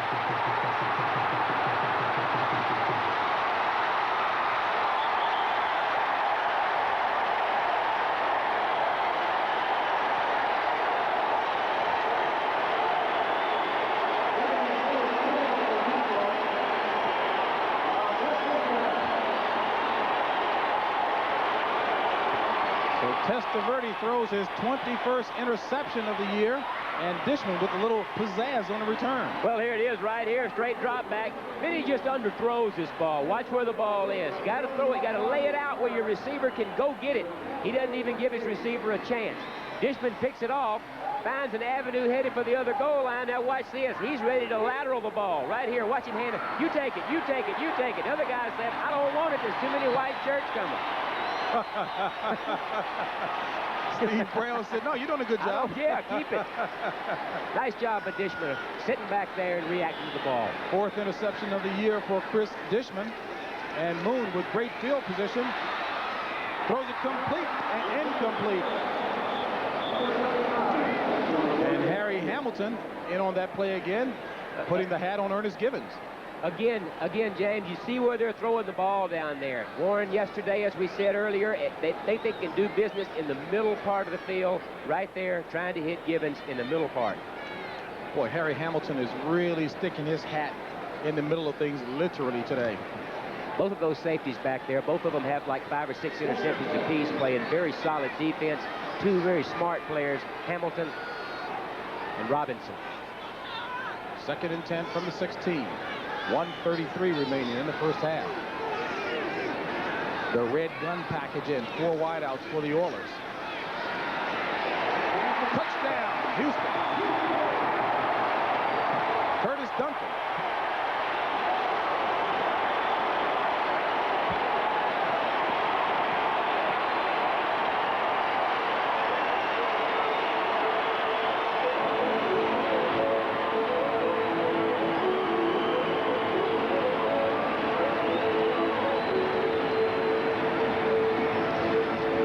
Keep bringing so many people at you, you know. They got Gibbons, they got Duncan, they got Haywood Jeffries, they got Drew Hill.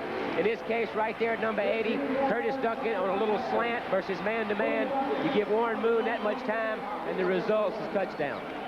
Donnie Elder was just a step behind him. So Zendejas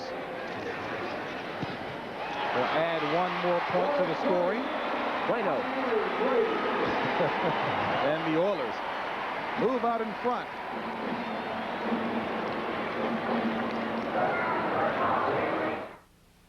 You know, I bought my Toyota Camry because 3 separate mechanics, Fred, Jeff, and Kevin, told me the Camry was a really reliable car.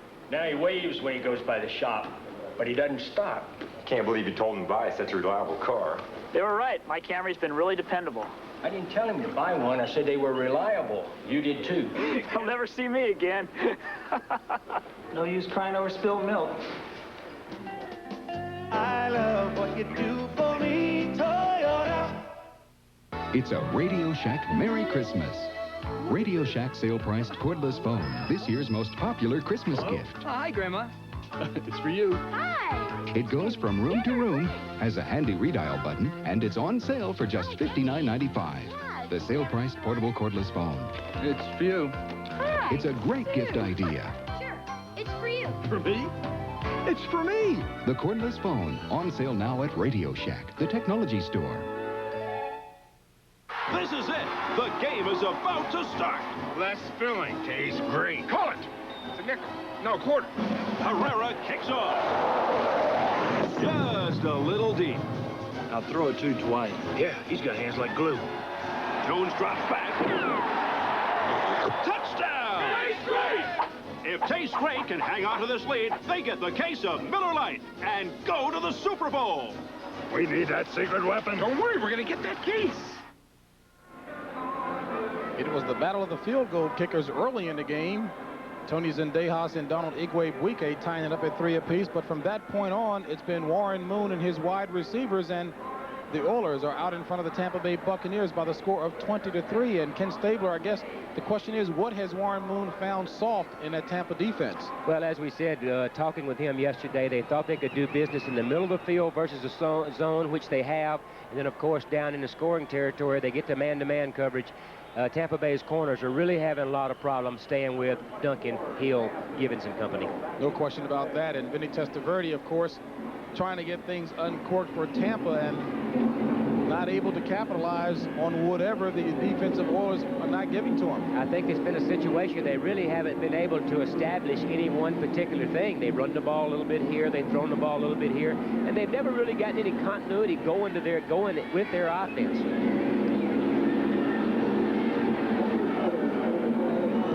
Zendejas with his third kickoff, this one deep in the end zone, and Stamps unable to return this one. So Zendejas with the strong leg. Tampa will start from its own 20.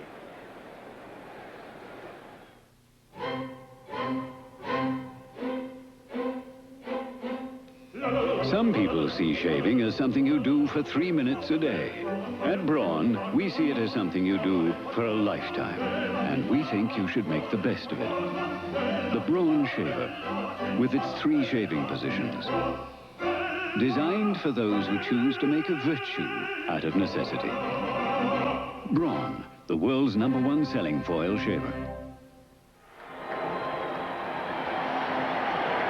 Tampa first and 10 from its own 20 with 1:24 remaining in the first half. And Testaverde drills a first down pass to his favorite target, Mark Carrier. They're going to get into their hurry-up offense right now. Vinny will come up to the line, look it over, call the audible play. It's called kind of a check with me. Just check with me at the line of scrimmage. From the 35. Complete to Wilder out of the backfield for yet another first down. This one across the 45 to about the 47. Always expect zones in this type situation, JB, as they spend the timeout. Always expect a zone-type coverages when you're ahead like this, so you'll be throwing the ball underneath as he did there to Wilder. Snake, I heard you talk about a check with me. Help define that football terminology. Check with me is a situation where you'll go in the huddle and you will call a formation in the huddle and say, check with me at the line of scrimmage. I'll give you the play up there. Check with me.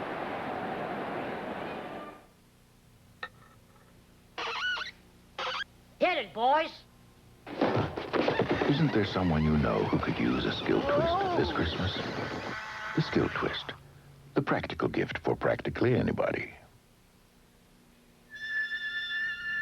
Individuals performing together.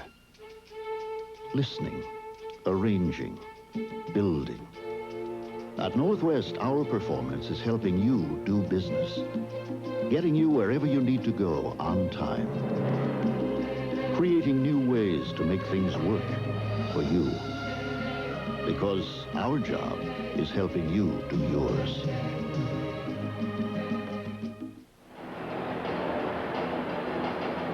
Should take a look at the dome here in the Astrodome.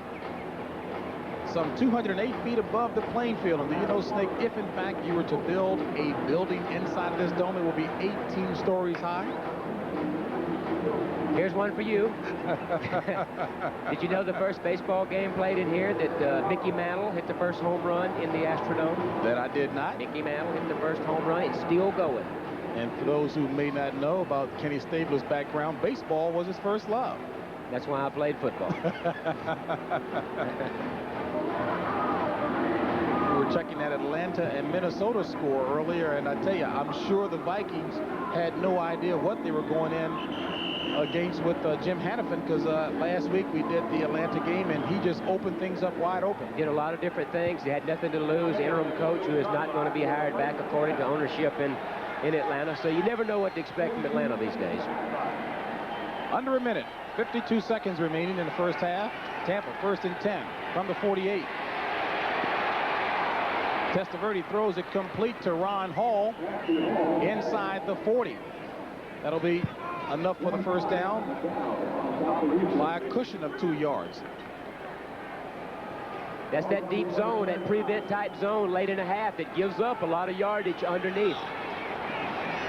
Testaverde throws it nearly picked off by Sean Jones. And Jones is one big target at 6'6", 290 in all blue. Pass rushing specialist, and he can go after it. You give him that ball, he can run too. That would have been something. Here's that zone he's going to look at right now. It's very, very deep. You see there's a lot of people backed up, not many people underneath. I think Sean Jones gets shielded behind some of Vinny's own players and really didn't see him. Tampa Bay with 2 timeouts remaining, 26 seconds remaining. Sean Jones, the former LA Raider, on 2nd and 10. Bill in motion.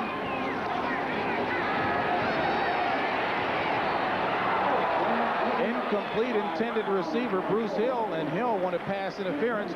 Probably more frustration than anything, as Steve Brown was right on top of him.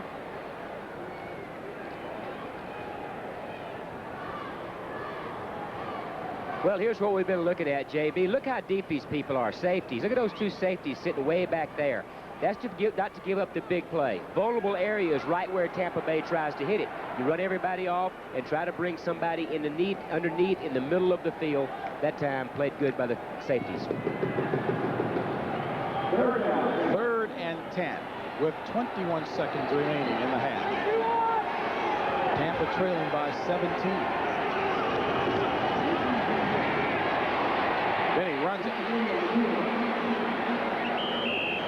And is not going to be enough for the first down, as Tampa burns off one more timeout, leaving them with 1. And Snake, I'm always talking so much about that, which you've been preaching to some of these young quarterbacks.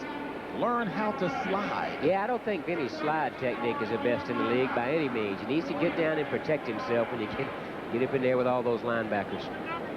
Now they'll come off the sidelines and decide what they're going to do. It's going to be short, fourth down, maybe 1, maybe 2 yards.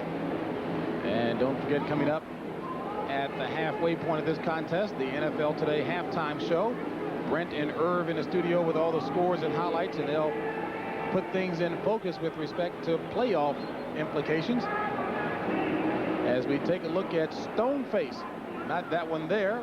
Could be. Who's actually looking at Stoneface. There's Stoneface. Donald Igwe-Buike will attempt a 48-yard field goal. And in this range, he's 4 of 8 on the year. He's actually better if they moved it back a couple of yards. He's 2 of 3 from 50 plus. Chris Moore holding.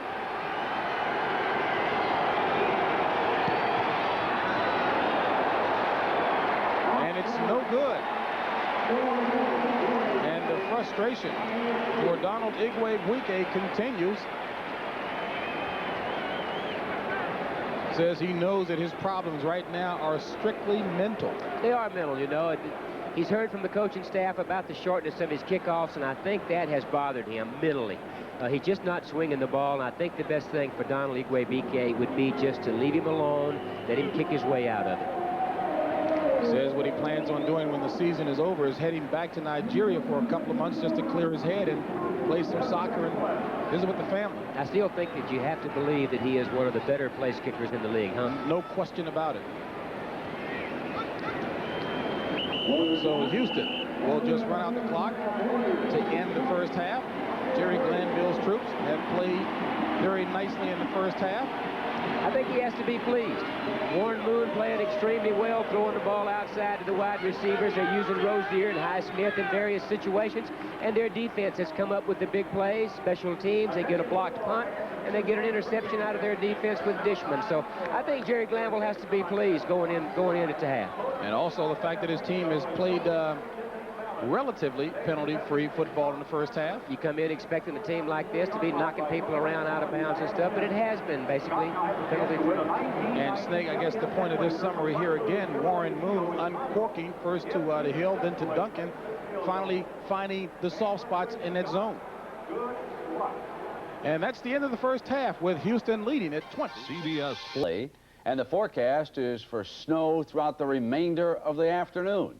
This is the first game that the Giants have played the Broncos since Super Bowl 21. Believe me, the weather was a lot nicer on that day at Pasadena. Now, Denver has already wrapped up the AFC West title, and a win today gives them the home field advantage throughout the playoffs.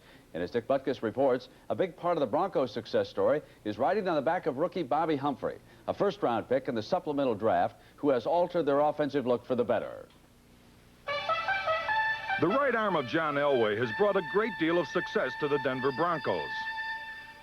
So much, in fact, that as we look back to the decade of the 80s, the Broncos are among the elite when it comes to winning percentage. When it comes to Super Bowls, however, Denver has come up empty. Opposing teams realize that when you stop Elway, you stop the Broncos. If you look at every championship that's ever been won, there hasn't been a team that's won it that didn't have a running game and didn't have a defense that could stop the run. Broncos today got the player they wanted in the supplemental draft. Denver selected Alabama running back Bobby Humphrey. Denver's answer to the running game showed flashes of brilliance at the University of Alabama. But twice in his senior year, Humphrey broke his left foot. Given another year of eligibility, he decided to turn pro, despite the question raised by NFL scouts.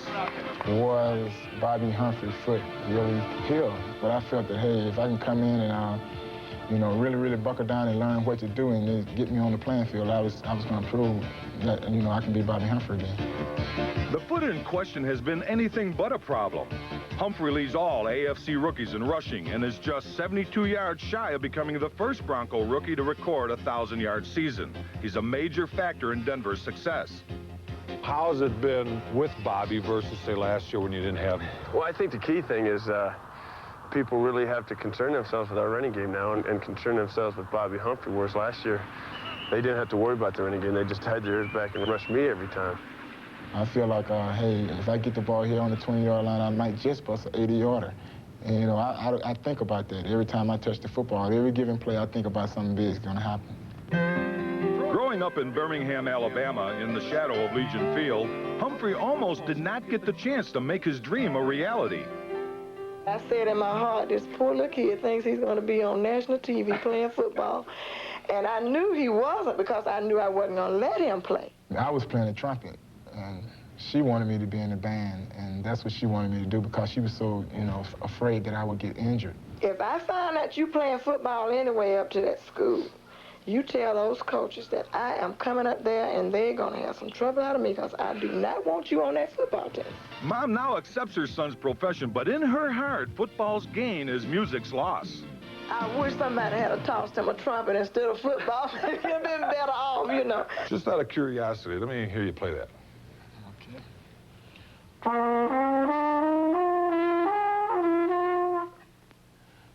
What do you think? I think you made the right decision, buddy. Stick with football. I think so, too. Yeah, I'd agree with that. Irv, what about the Giants? They've been in a slump lately. Well, I guess one of the biggest problems is the fact that their offensive line does a better job run blocking than they do pass blocking. When they're third and long, Phil Simms has problems. Maybe they like the snow today. I hope so. All right, let's send you back to the stadium of the game you're watching on CBS. Halftime here back at the Astrodome in Houston, Texas, and the Oilers with a comfortable 17-point margin over the Tampa Bay Buccaneers, 20-3. And here at halftime, some ceremonies taking place recognizing the dream team as you look at Elvin Bethea, defensive player formerly with the Oilers, and certainly the team captain. Team captain played with Elvin a few years, played with him in 1980, 81, and just really the consummate professional, great pass rusher, team captain, as you say, and first-class guy. Does it really bring back memories for you, Snake? I mean, you had a quick stint through here with the Houston Oilers and Earl Campbell. Oh, you watch it. You can see guys like Earl Campbell and guys like Elvin Bethea and Robert Brazil and all those great teams. It brings back a lot of memories. And playing for Bum Phillips here was an awful lot of fun. And we had some exciting teams, went to the playoffs in 1980, and it does bring back a lot of good memories. And again, by way of summary, this dream team was voted on by the Houston fans, the dream team of 30 years, and only 3 of the current Oilers made that: Ray Childress, Warren Moon, and of course Mike Munchak. And hey, talk about carrying on from past to current activity. The Oilers are doing extremely well thus far. Snake, how do you size up what the Oilers have done in the first half? Well, I think the bottom line right now, JB, is the fact that the special teams blocked the punt, resulted in points, and I think the other thing is the interception. The interception resulted in points, and in there you have a 20-3 game. So not playing as solid on the Tampa Bay side as, say, Houston is. All right, and CBS Sports coverage of National Football League football will continue after this message and a word from your local station.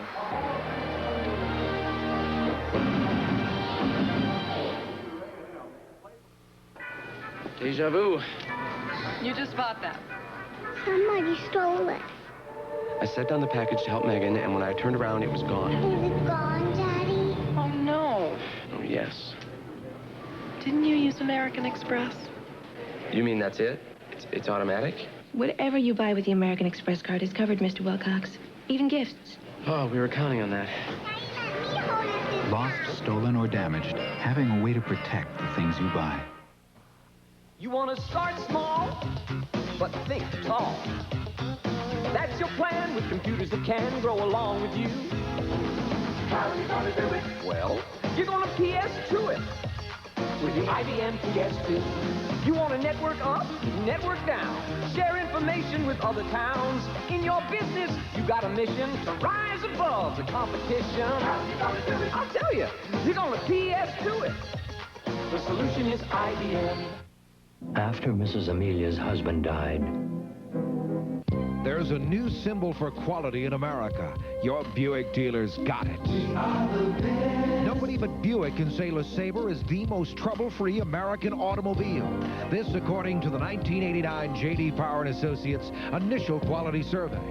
The 1990 Buick LeSabre, new front and rear appointments, beautiful trouble-free value. Buy LeSabre at your nearest Florida Buick dealer. Get giant cash backs now. Hey, party people! I got some more party time tips for you from Extra Gold Draft. First, never party with anything less than a full tilt taste of Extra Gold. This is some serious beer. Another tip, the next time your buddy sets you up with a blind date, try not to look too surprised the first time you see her. Betty, right? I'm Tom. She likes me. Ask for an extra. Go for the full tilt taste. It's this cologne. Of the National Football League is sponsored by Ford and your Ford dealer. Have you driven a Ford lately? AT&T, the right choice. And by Tox, the premium champagne. Overcast here in Houston, and certainly it's been that way for the Tampa Bay Buccaneers. Overcast indeed as they trail the Houston Oilers by 17 points. And for those diehard football fans who keep track of all kinds of memorabilia. Who are those masked men? The more important one on the right side of your screen, Ken Stabler. It's amazing how those people still think, some people think that it's actually James Brown, the football player, or the one that's serving a little time right now. Looking mighty dapper there, buddy. Kenny Stabler, indeed. Snake, we talked a little bit about the Bucs and their difficulties in the first half. What do you think Ray Perkins might have been talking with his troops about, particularly given that he wants to try and open things up a bit more the last 3 games? You know, I don't really think that you go in and you change an awful lot of things, because I think you work on the things that you're going to do during the course of the year, the things that you're going to work on next year. You don't go in and change a lot of things just because it's your last 3 games of the year. I just think you go in and you say, listen, we're not executing very well. We've got to hit the receivers when they're open. We've got to play defense. And on special teams, we've got to play solid special teams. Can't have the block punts. You don't make many wholesale changes. Just execute better. Well, Mark Carrier certainly did have a fine first half. And as we mentioned before, coming into today's game, he was 121 yards shy of breaking Kevin House's reception yard mark.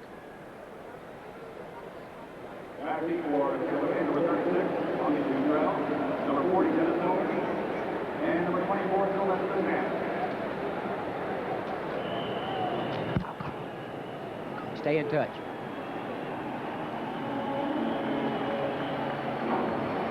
So Tony Zendejas will kick off for the Oilers. A high short one. And this one goes out of bounds over near the 11-yard line.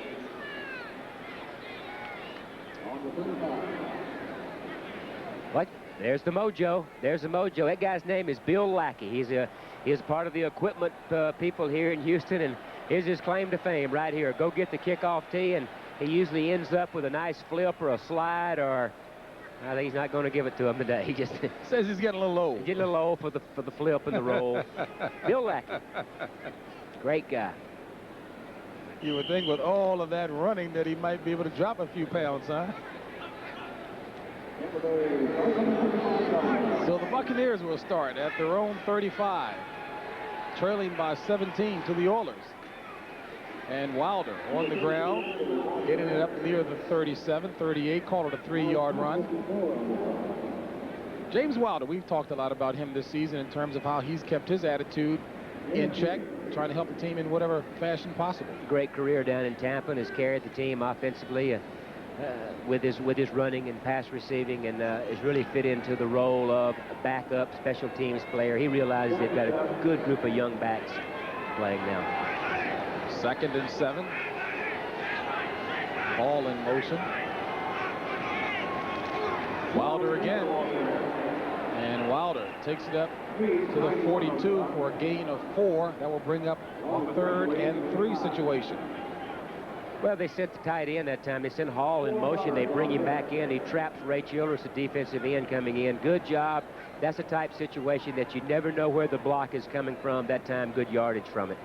Ray Perkins had his team opening up with an awful lot of passes in the first half, and it looks thus far he's trying to now get the ground game established, maybe to open up the passing game. I think so. Once you get that running game going, then it gives you the ability on short yardage situations to do some play passing, play action. Wilder and Stamps to the back. Stamps in motion. Testaverde complete to Bruce Hill for the first down across midfield to the 48-yard line, a 10-yard pickup. Well, a nice job of Bruce Hill on slanting on the inside, bottom of your screen. You're going to see Bruce Hill taking a slant, going into the inside. Then he does a nice job of holding the ball right there to let him clear, to let Hill clear right in there, and then hits him in the numbers with it. So Tampa is at the 48 of the Houston Oilers. Out of the I formation. Wilder the up back. This is Stamps. Stamps busts through the hole and gets down to the 40. An 8-yard scamper by Sylvester Stamps. Bubba McDowell on the stop. You know, Sylvester Stamps, in speaking with him this week, wanted to play more on the early downs, on the 1st and the 2nd downs. Usually he is brought in on 3rd down situations, and they spread him out and throw the ball to him. Young man wants to play on 1st down where he can run the ball in there, do a little play action passing with him. Said you could keep the defense off strides that way. 2nd and 2. Out of the I left. Stamps. And reverse flea flicker attempt. Testaverde throws it to Wilder. And Wilder is roped down at midfield. Give the credit to Bubba McDowell. So a loss of 10 on the play. Not exactly the way you would draw it up. What they're trying to do here is they're going to do the reverse as they did earlier. There's the pitch back to Stamps. Here comes Ray Childress, 79, sees it all the way, pops him just about at the exchange, and then Vinny's going to make a pass out of it, looking for somebody. Hill standing around looking for somebody. He finds Wilder on the other side of the field all by himself, and they avoid a bad play almost back to the line of scrimmage. An understatement to say not the way they drew it up. 3rd and 12.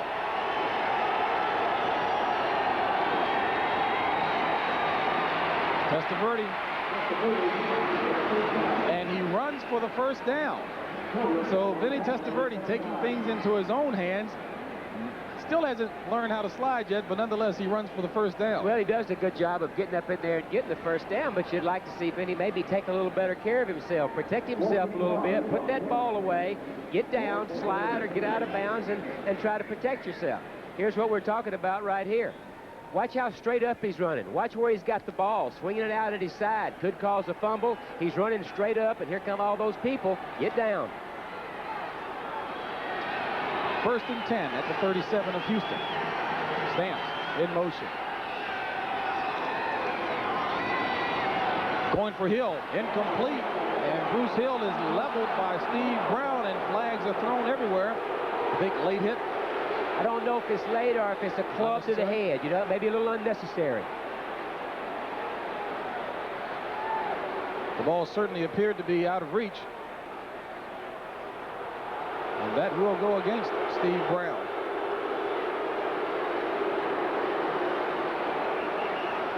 Steve Brown looking up to check the replay. First down. Well, you missed the first half of what Tom Dooley had to say, but obviously against Steve Brown.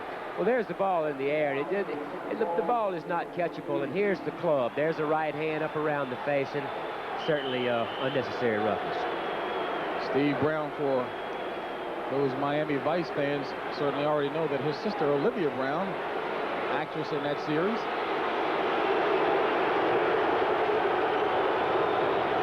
Tate and Wilder in the back, so 1st and 10 from the 22. Testaverde throws it incomplete.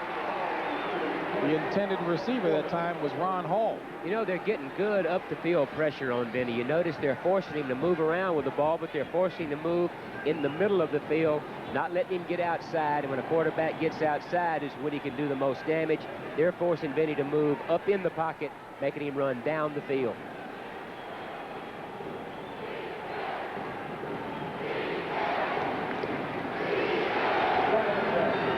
Second and 10 from the 22.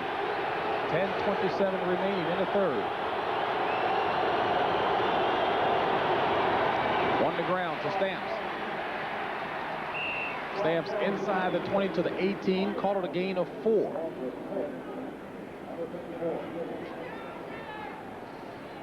That will bring up a 3rd and 6. 4 yards. This has been a particularly problemsome quarter for the Buccaneers. Only 32 points scored in the third quarter this season. Hey, you would think that the third quarter would be a better scoring quarter for most teams because you're coming out the second half and you're making your adjustments and hopefully correcting the mistakes that you made first half. Willie Drury and Danny Peoples come on for the 4 wide receiver package for the Buccaneers. 3rd and 6 from the 18. And it's thrown complete for the first down near the 10-yard line to Mark Carrier.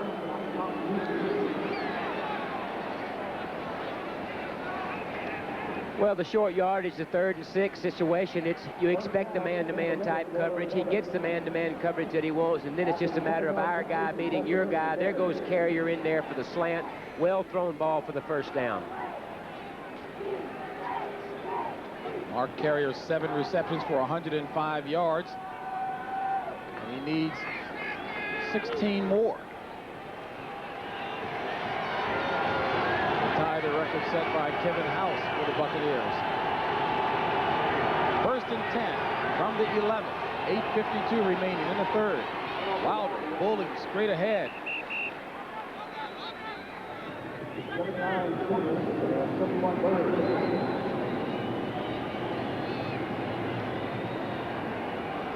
Take a look at Jerry Glanville.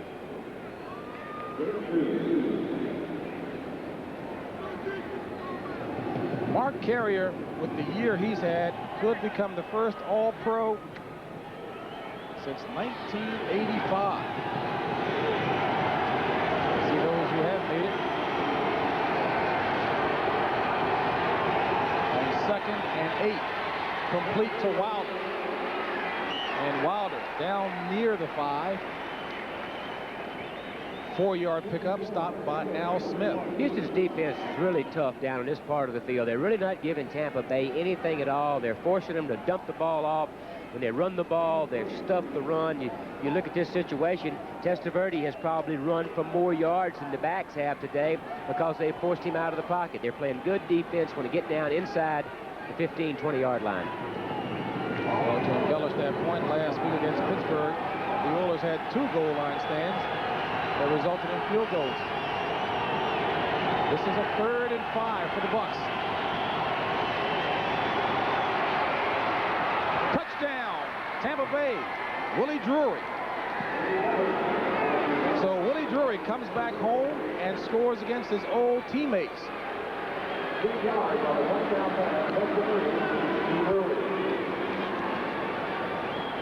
Again, forcing Vinny up into the middle of the pocket. The good outside pressure. You see Childress, 79, working on Taylor.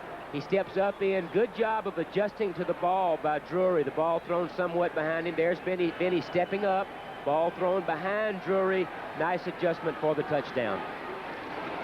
Donald Igwe-Buike comes on with the point after as Vinny Testaverde throws his 19th touchdown pass of the year.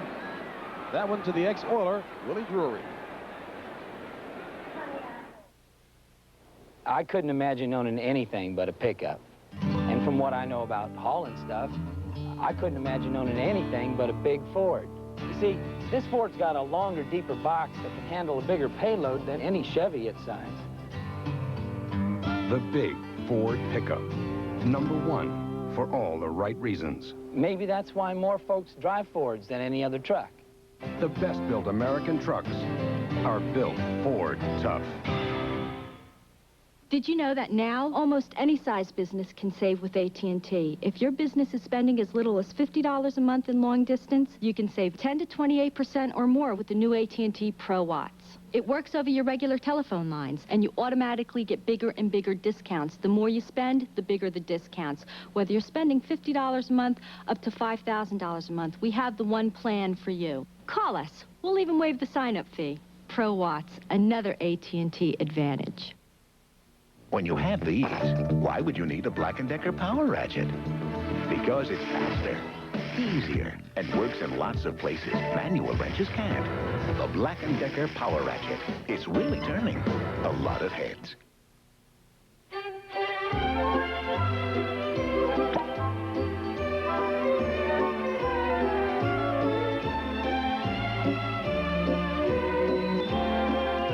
Tots, the premium champagne. Tampa Bay narrowing the deficit to 20-10 with 7:23 remaining in the third. Snake, what do we have coming up next week? CBS Sports begins a new season of college basketball coverage next Saturday, live from Chapel Hill, North Carolina, as Dean Smith and his North Carolina Tar Heels, off to a disappointing 4-4 start, host the young and determined DePaul Blue Demons. That's next Saturday on CBS Sports. As we kick off the NCAA season here, and you saw a shot of Jackie Walker, the Tampa Bay Bucks tight end, who actually played basketball in high school and college, played 3 years for Jackson State University, and is the best basketball player on this Bucks team in off-season play. He's the kind of guy, he's so big and strong, he hurts you just running down the court. Just watching him run. Donald Igwe-Buike kicking off for the Buccaneers. And a line drive, and is taken by the up man, Bob Morosco. And so the kickoff troubles for Iggy continue. Well, there's part of the problem right there. You can tell that he's pressing, you know, that the coaching staff has mentioned to him that the kickoffs really haven't been as deep as they would like, and as a result, it's bothered him mentally. There you see, he kicks a line drive, and Houston gets field position at their own 37. And as he walked by Ray Perkins, no conversation at all. Stoneface, Igwe-Buike, good friend of Christian Okoye. Strong running back from the Kansas City Chiefs, of course, and they're both from the same hometown of Enugu.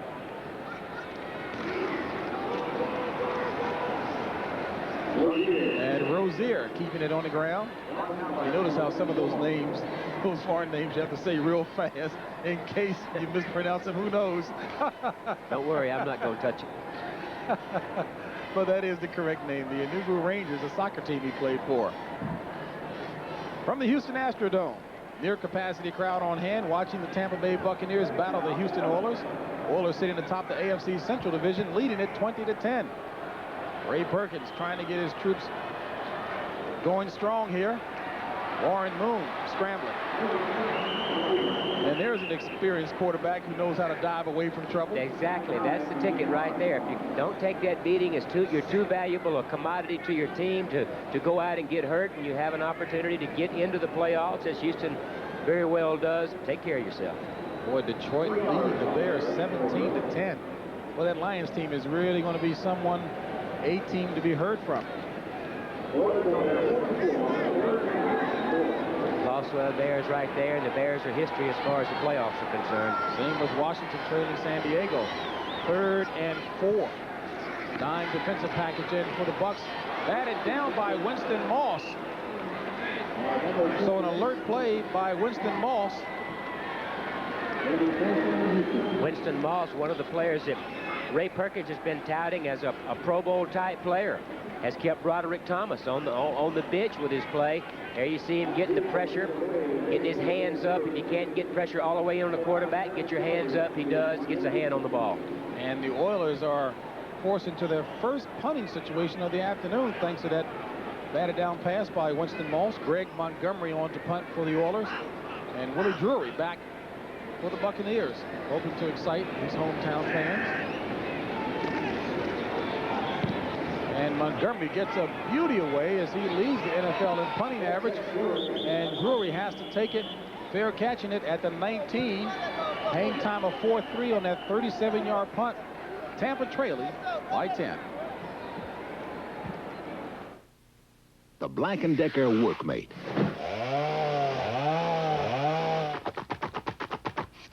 About all it can help you do is clean up. But at least it gets out of your way. The Black & Decker Workmate. The designers of the Ford Festiva gave it more interior room than this Toyota Tercel. If you find this fact somewhat less than riveting, perhaps you would be more interested to learn that the Ford Festiva also has more interior room than this BMW 635 CSI. Ford Festiva.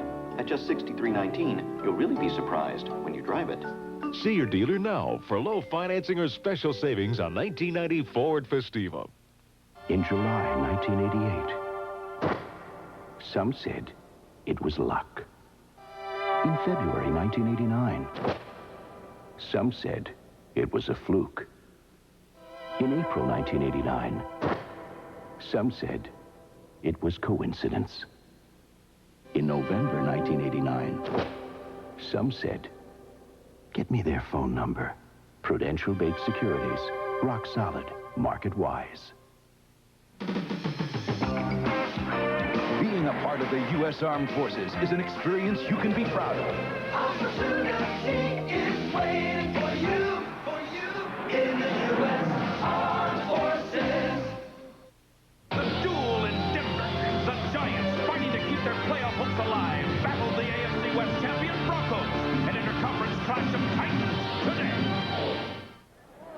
A lot of close friends on these two teams, and there's one friendship right there. Yeah, ex-roommates at University of Miami. One a linebacker, Winston Moss, 58, Tampa Bay, running back 32, Highsmith. And Highsmith said he knows Winston's going to be laying for him today. He's going to put a good shot on him, so he's going to keep both eyes on him today.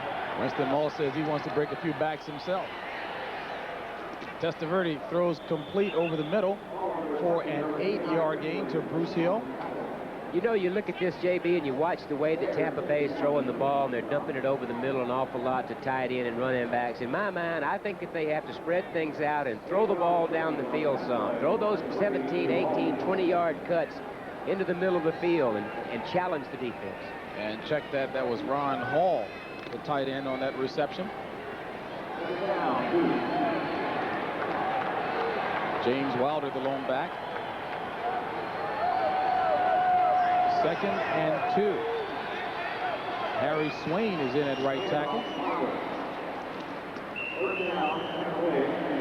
And first down run, 5 yards.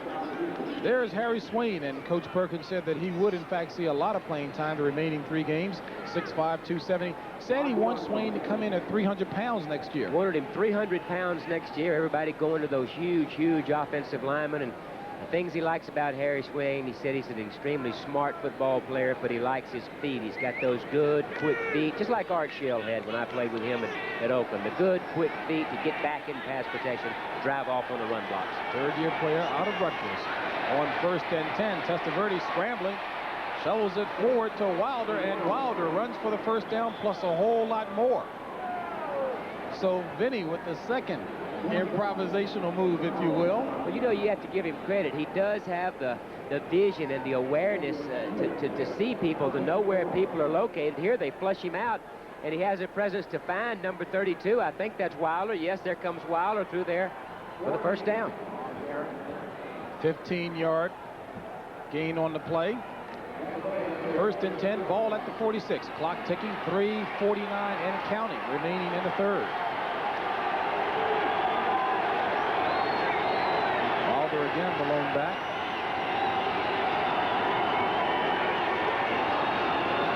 And this is Wilder pulling the head up to about the 49. There's a time remaining in the 3rd period, 3:24 and counting. You saw James Wilder lean forward that time to hear what Vinny was calling, and essentially it looked like Vinny was saying, it's your number. Yeah, Yeah, be ready. I'm going to give it to you. Get noisy. Can't get noisy here in the House of Pain when these people get fired up. And there's Kurt Jarvis, who went out with a sprained knee. The second play of the game, obviously will not see any action the rest of the way. 2nd and 8.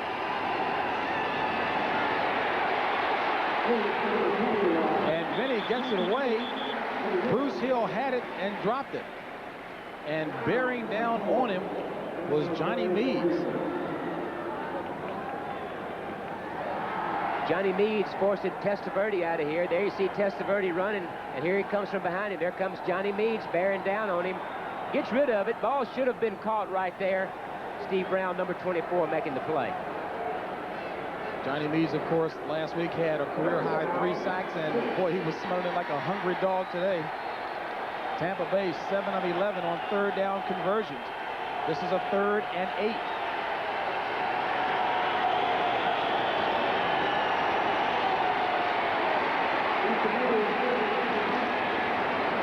And Vinny looks to be close to the first down, maybe about a half-yard shy. We'll see where they mark it. And I tell you, there's no faster running than when you're running scared. And Sean Jones, all 6'6", 290 of them, was right on top of Testaverde. I can guarantee you, running out of sheer self-preservation, you know, you come scrambling out of there, and you know that ball's going to draw a crowd. Looks like he may have this one. Depends on the spot, as you said.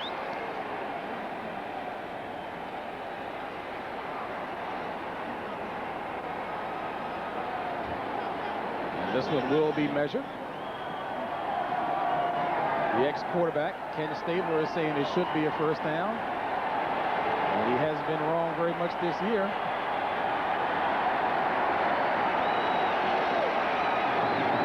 Oh! Microscopic. Microscopic. You can be okayed for that one from up here. Well, they're going to go for it. You see them bringing in their 2 tight ends. You see Jackie Walker, 85, and William Harris, number 86, and their big backs, William Howard, 43, and Tate, number 34. They're big people. They're banging up in there and going for it. Jumbo package. The jumbos. 4th and a couple of inches. And keep in mind, the last time they tried that, they had a delay of game penalty because the 30-second clock is not working. So let's see what happens here.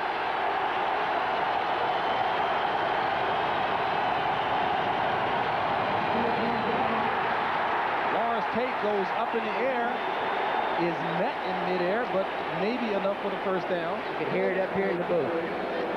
Really popping out there.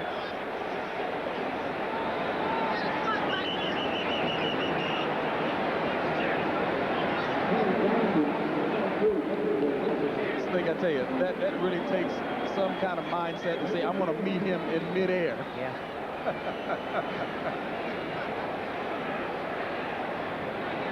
I think those linebackers enjoy it. I think they absolutely love to do that. Well, Lawrence Tate got the first down. And a couple of times this year, I know we were keeping track of the number of leaps. Well, here it is right here, just what we talked about, up and over, straight ahead drive blocking with 3 tight ends in there. There's a lead back, Howard. Behind him is Tate. Tate jumps, and here come the blue shirts. There's Johnson, number 22, coming up there and meeting him, but forward progress is for the first down. Ball at the 44. 1st and 10. Bruce Hill in motion. And Tate picks up maybe 1. Stopped by John Grimsley. A little help from Steve Brown.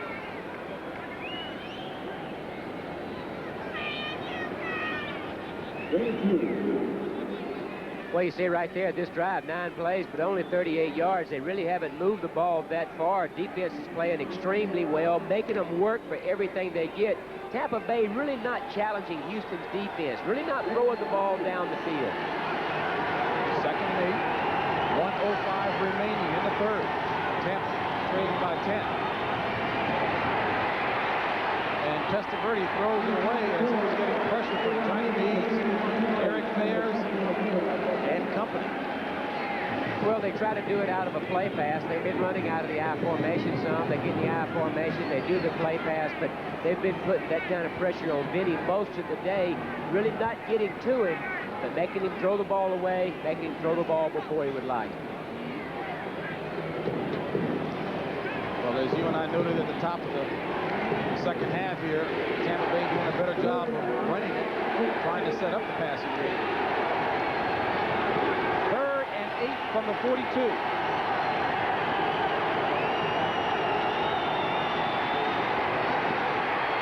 Drop. Sean Jones.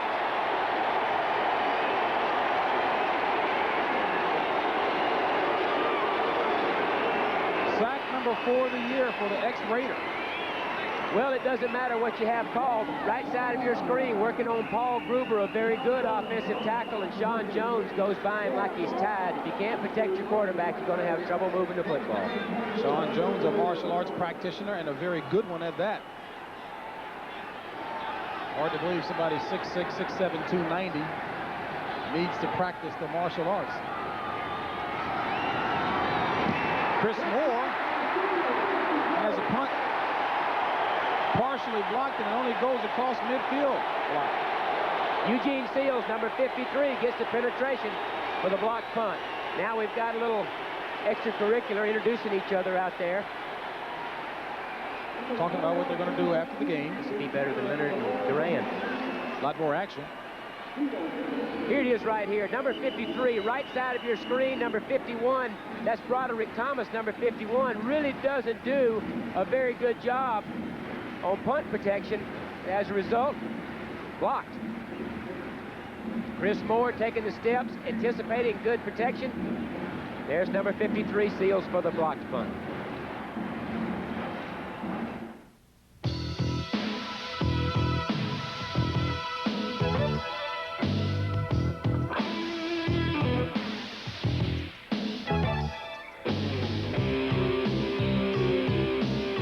Filtered, never heat pasteurized, Miller Genuine Draft. For those who've discovered its smooth, real draft beer taste, the world is a very cool place. So tap into the cold. Cold filtered Miller Genuine Draft. It's 11:35, and Roseanne Horn is learning all about her antifreeze. The hard way. Don't push your luck. Guarantee it with advanced formula Prestone. Come on, answer. Now, the way you vacuum your rug can be the way you vacuum your bug. But only with the powerful new Car Vac Power Brush from Black & Decker. It's the first vacuum that's at home in your car. Do I look like some little old lady who only drives to church on Sunday? I know what matters in a truck. I know this Ranger XLT has more room up here. And more features than I'd get on the same kind of Toyota or Chevy. And it's priced lower, too. Ford Ranger, #1 for all the right reasons. I mean, I didn't buy the best-selling compact truck in America by mistake. The best-built American trucks are built Ford tough. The Blue Demons of DePaul, the Tar Heels of North Carolina, the season premiere of college basketball on CBS Sports next Saturday.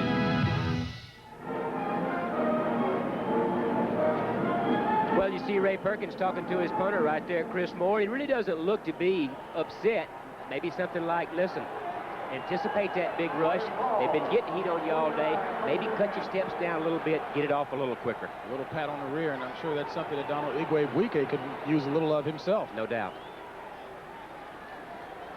26 seconds remaining in the third quarter. 1st and 10 for the Oilers. Alan Pinkett, the ball carrier. Pinkett down to about the 47, gain of maybe 2.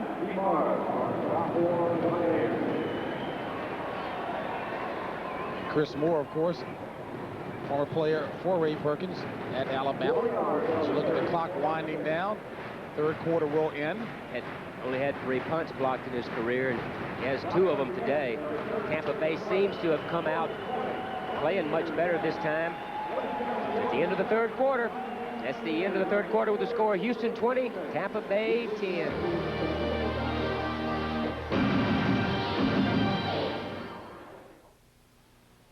Hi, so long. Well, we can never agree on a restaurant, right? Hey, I ordered already. I found us a great wine. Oh, a decision maker. Oh, this is wonderful wine. I had this at David's. I served this at my place. It was a big hit. You guys, I was hoping you hadn't tried it yet. Oh, come on. Look, we finally found something we all agree on, you know? I mean, when was the last time that happened? Ernest and Julio Gallo invite you to try White Grenache. It will change the way you think about Gallo. Imagine a world beneath the sea with an enchanted McDonald's of pure fantasy, where the Little Mermaid's friend Sebastian and Flounder the fish come to life to grant your holiday wish. Buy a $5 book of McDonald's gift certificates and get a free plush ornament, either Flounder or Sebastian. I always knew I'd be famous. From the all-new Disney animated feature, The Little Mermaid, now in theaters everywhere. So come to McDonald's, hurry along. Like a true fantasy, it's here then, score. Your holiday place, McDonald's. 4, 3, 2, 1, fire!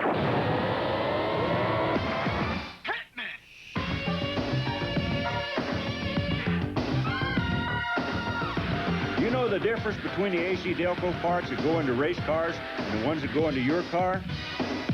There isn't any.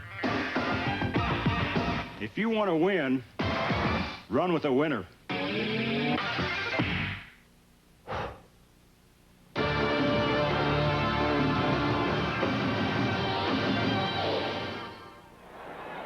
Roderick Thomas, Bucks #1 draft choice, went to high school here at Madison High School, powerful football school. Did a fair amount of talking coming into today's game, but hey, Snake, if you're going to talk, you got to back it up with some action. Well, you come in as a young player, as a rookie. If you're gonna talk, you've got to get it done. That particular situation didn't get it done on special teams. His man blocks the punt. 1st and 10. And Highsmith runs for the first down inside the 25. Well, there's one of the guys who wants to carry the ball more. And I think keeping him happy long term is important to this offense. You got to put the ball in his hands some. And he expressed that to us yesterday, that he didn't know how long he would be patient but not carrying the ball an awful lot. He said he looks around the league and sees the success that a lot of the other running backs are having, carrying the ball 20, 25 times. He wants to be part of that action. And it was constructive frustration that he was expressing. Great attitude. He just wants to play, just wants to carry the ball. You have to like his attitude.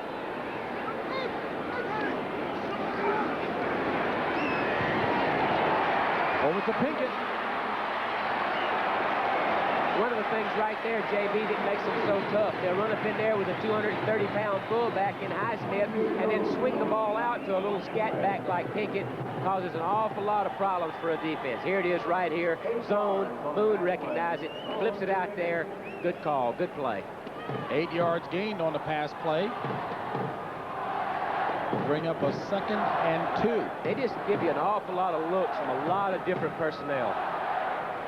Alan Pinkett, former Notre Dame football player in the Washington, D.C. area. Rozier and Highsmith are the backs. 2nd and 2, ball at the 16 of Tampa.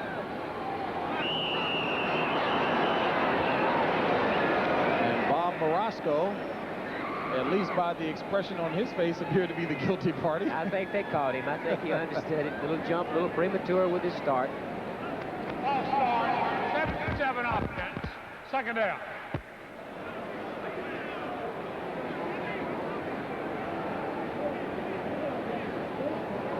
Well, now it looked like he wanted to put that one on Bruce Davis. Bob Marasco was right next to him, and I'm sure Bob came over and said, "Hey, Bruce, will you take it for me?" Yeah, how about taking this call? Kansas City, Green Bay needs to win badly. Kansas City playing that great defense. And, of course, that run and shoot down in Detroit is making it awfully tough on the Bears. And Bob Galliano is at the QB spot. And this is an important outcome here for the Houston Oilers. Of course, Cincinnati, one of the 2 division teams that the Oilers will be playing. Cleveland Browns play later on against the Colts. And Moon, under an intense rush, somehow gets away and picks up some yardage in the process. 5 to be exact. Boy, if they thought the veteran lost a little speed and savvy. And he also knows where that sideline is located. That particular time, JB, they came with an all-out tight blitz, bringing linebackers after him, playing man-to-man type coverage. They did get to him, but the athletic ability of Warren Moon gets him out of trouble. Sean Lee applying some serious heat that time. We saw that score with San Diego and Washington. Washington coming out on top by 2 late in that contest. Leading of Dan Henning and Joe Gibbs.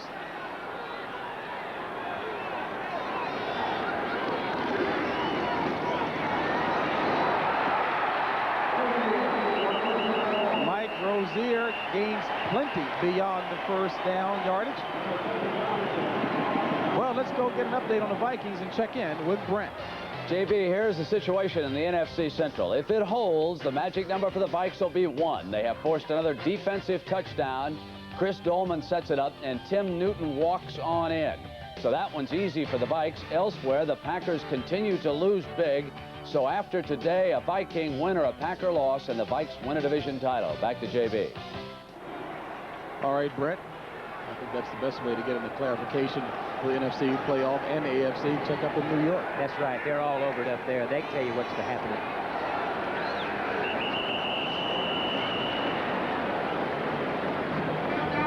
Well, Warren Moon spends one of his timeouts, evidently not the right personnel in or the wrong defense. And we'll return to the Astrodome after this word from your local station.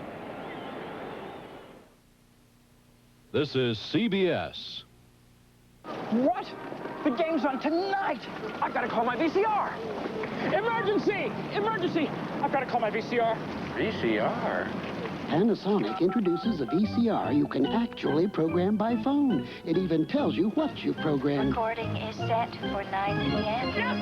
And at home, simply use Panasonic barcode programming.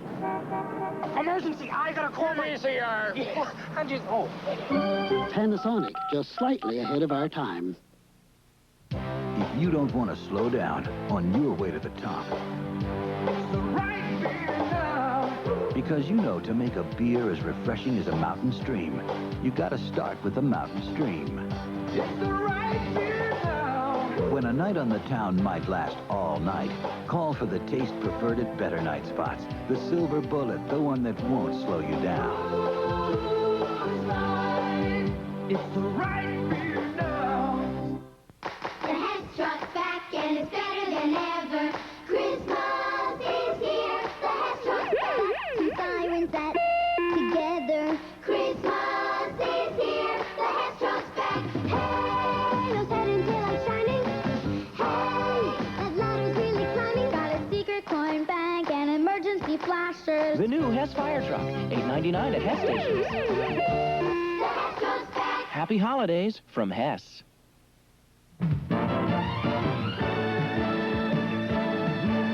Sports coverage of the National Football League is sponsored by Miller High Life. Buy that man a Miller. The best comes shining through. AC Delco, automotive parts that don't just fit, they match. And by Today's Chevrolet, who invite you to see why nobody's winning like the heartbeat of America. The Astrodome. Construction completed in 1965, and in 1982, $42 million worth of improvement done to the Astrodome to give it more of a contemporary look. 10,000 additional seats added. And, of course, the luxury boxes. Oh, yeah, got to have the luxury boxes. Big revenue producers. And right now, the team is performing well on the field. First and goal, ball at the 8. On the ground. Rozier. 3-yard run.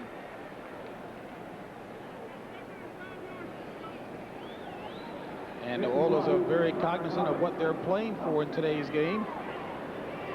Undisputed possession of first place. This is the first time in 13 years, after 13 games, they've been in first place by themselves, and certainly they would like to claim their first ever AFC Central title outright. They've got 2 games remaining against division opponents. Yeah, very important games. They hang on here, then they go in against, of course, Cincinnati, tough team. Cleveland struggling a little bit. Second and goal from the 5. And it looks like the Bucs are offsides again as Rozier takes it down to about the 3. Roderick Thomas on the tackle with a little help from Rod Jones, but there is a flag on the play, a couple to be precise. Rozier running well prior to that carry, 11 carries for 70 yards.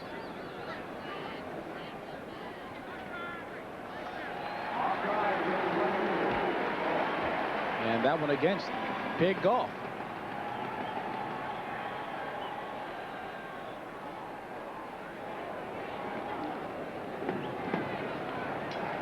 Houston Astrodome. Late autumn afternoon. Houston Oilers taking on the Tampa Bay Buccaneers. And it was a battle of the field goal kickers early. Warren Moon finding the soft spots in the zone defense of the Tampa Bay Buccaneers. Testaverde comes back to make it a 20-10 ball game.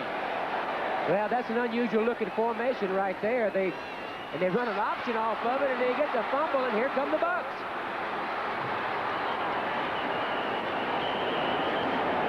And Reuben Davis recovered the fumble.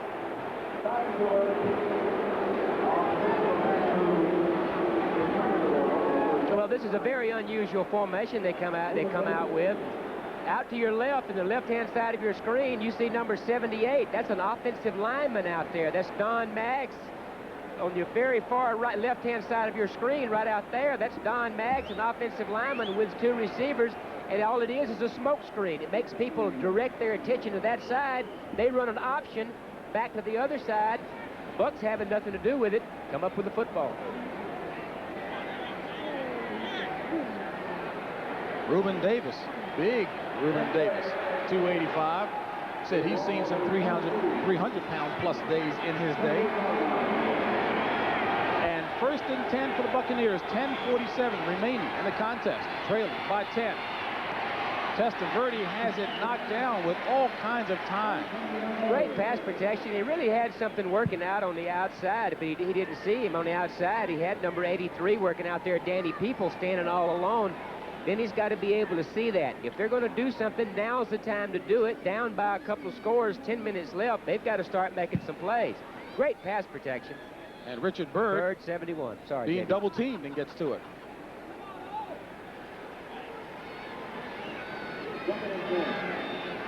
Brings up a 2nd and 10 from the 23. 3 wideouts. Complete to Ron Hall. And Ron Hall takes it up to the 32.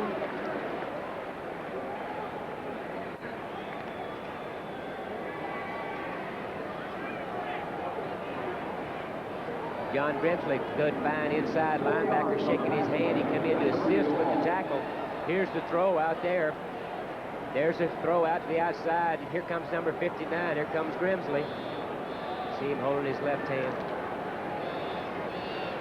Brings up a 3rd and 6. 4 wideouts in. Designated pass rush people in.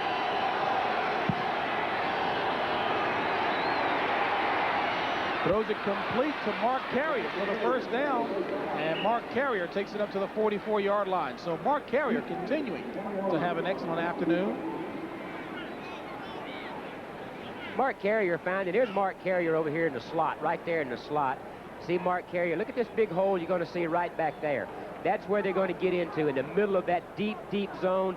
Then he finds him, throws the ball. Nice job of Carrier by not running backwards to try to gain more yards. Go forward, take what you can get. Mark Carrier, 8 catches for 118 yards, 3 yards shy of tying Kevin House's mark of 121.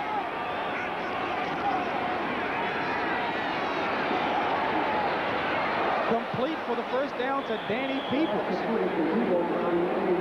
Well, it's throws like this from Vinny Testaverde that give you the idea that this kid can play once he starts understanding what he's doing. I think he's in a learning process right now. There's the play fake to Wilder. Now watch this rope. He just throws an absolute rope that is right on the numbers, right there. Sticks it right in there for the completion. Nice throw. And for the math majors back in Tampa and elsewhere, who were wondering about that funny math that I just used, Mark Carrier looking to tie Kevin House at 1,076 yards. He was 121 shy coming in. Now he's only 3 shy of tying it. Using some new math on him, are you? 1st and 10 from the 36 of Houston. Testaverde with plenty of time, nearly intercepted by Bubba McDowell, who said jokingly to the newspapers today he was hoping that Vinny Testaverde would throw one his way. He was sitting on that one all the way, you know, and that's the thing that Vinny has to learn. You know, you see the inconsistency. You see him sit back in the pocket and throw a strike for a nice gain, and then you see him throw the ball into too much coverage. Bubba McDowell from Miami of Florida, one of only 8 drafted rookies in the NFL to start all 13 games this season, and he was a 3rd-round pick. And he's having himself one whale of a season. One of the better young strong safeties in the league, even as a rookie, like McDonald at Phoenix, Fulcher at Cincinnati. 2nd and 10. Cooper's in motion. Throwing to Mark Carey. Did he catch it or trap it? Well, no signal, so they're going to go with the catch. And this may be a reviewable play. A 9-yard pickup on the play. The line judge was Jim Quirk, who came on top of the play and didn't give a signal for an incompletion. Really did. There's the throw. It's going to be a low throw. Vinny throws the ball down in there. Does he get his hands? I think he gets his hands under, cradles the ball nicely for a completion. Very fine receiver right there, having a Pro Bowl year, Mark Carrier. Now, if this was Cincinnati, Boomer Esiason would have had the team at the huddle and run a play so quick before they had a chance to review it. He'd have a half a dozen plays off by this time. But not so here, as this play is being reviewed to determine if Mark Carrier caught that one or trapped it. You be the judge. Here it is. It's his hands underneath, cradle the ball up into the 2/8. I think that's complete.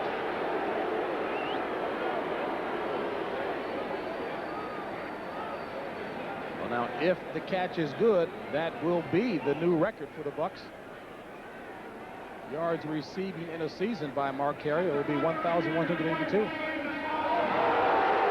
And it is, in fact, a new Buck record, 1,182 receiving yards by Mark Carrier. And it came on a review. He'll take it. Going for a short yardage, 2 tight ends in, 3 tight ends in. On 3rd and 1, this is Lars Tate.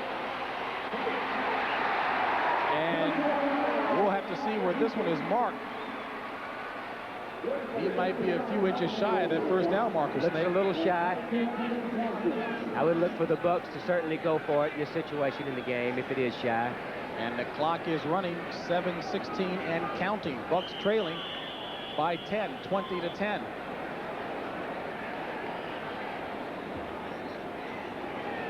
And if the Bucs go for this one on 4th down, this will be the 3rd time the Bucs have gone for it on a 4th down situation.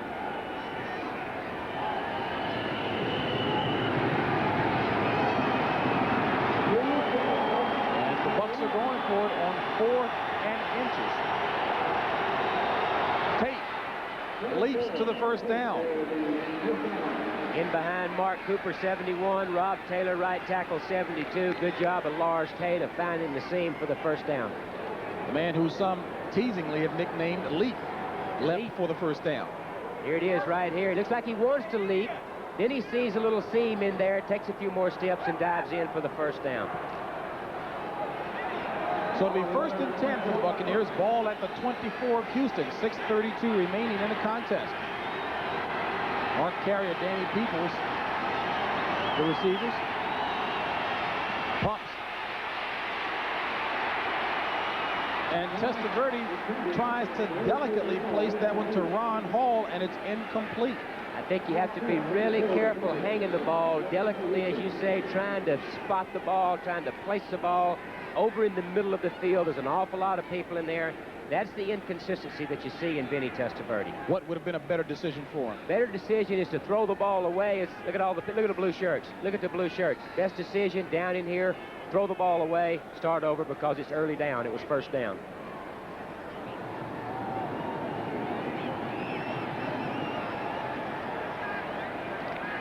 So it'll be 2nd and 10. Ball marked at the 24.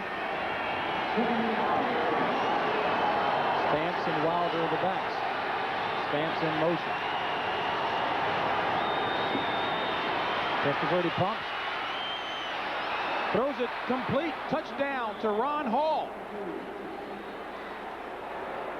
You know, it happens a lot, JB, when a quarterback starts to scramble, when he starts to move out of the pocket, then a lot of times the secondary people will relax a little bit. They will take their eyes off the receiver, look at the quarterback because they think he's going to run, and as a result, you get a wide-open receiver. I think that's the case here. See, Vinny pulls the ball down, runs, everybody kind of freezes and reacts, leaves Hall wide open in the end zone. Good job by Vinny Testaverde.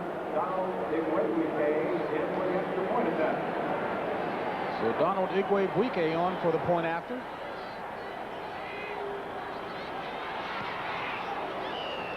And Tampa makes it a 3-point ball game, trailing by only 3, 20-17, thanks to that pass from Vinny Testaverde to Ron Hall. 6:12 remaining in the game.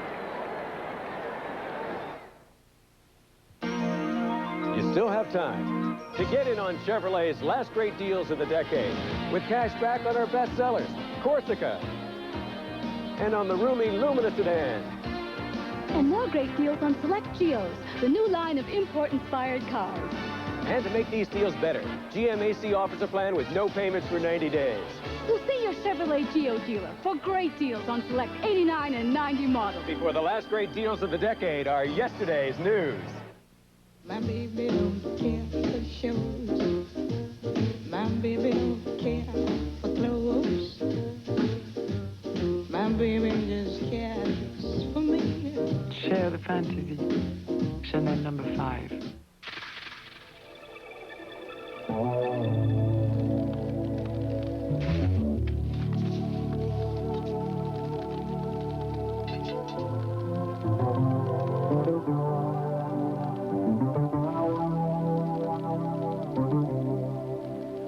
Life's full of simple pleasures, like the comfort of Levi's jeans. Or had you forgotten?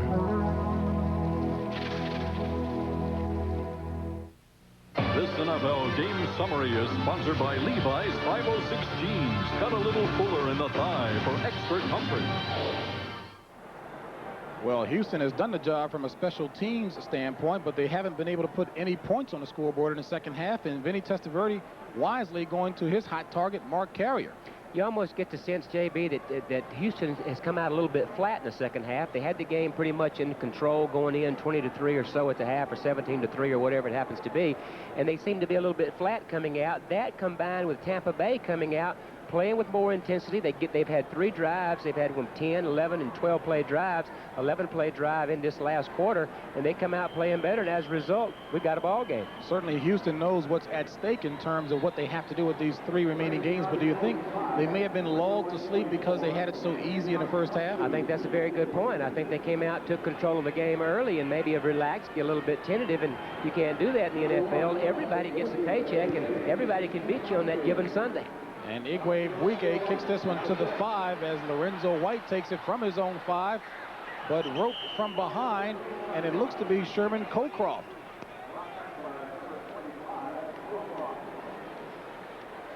And I guess the key play in that scoring drive for Tampa Bay was a turnover by Houston. It was, and here's the formation right there. You look at the far left-hand side of your screen. That's 2 wide receivers and an offensive lineman. It's just a smoke screen because here's Moon comes down the line to his right.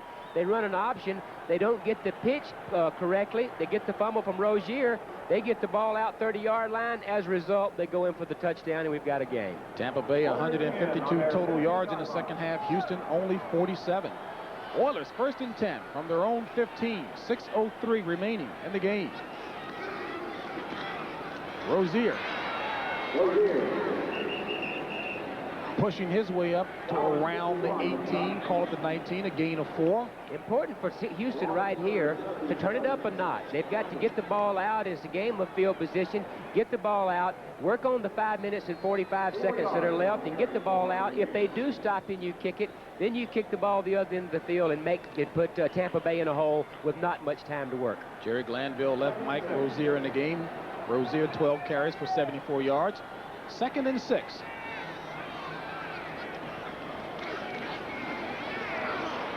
Moon, and a perfectly placed pass for Bob Morosco, who simply just didn't catch it.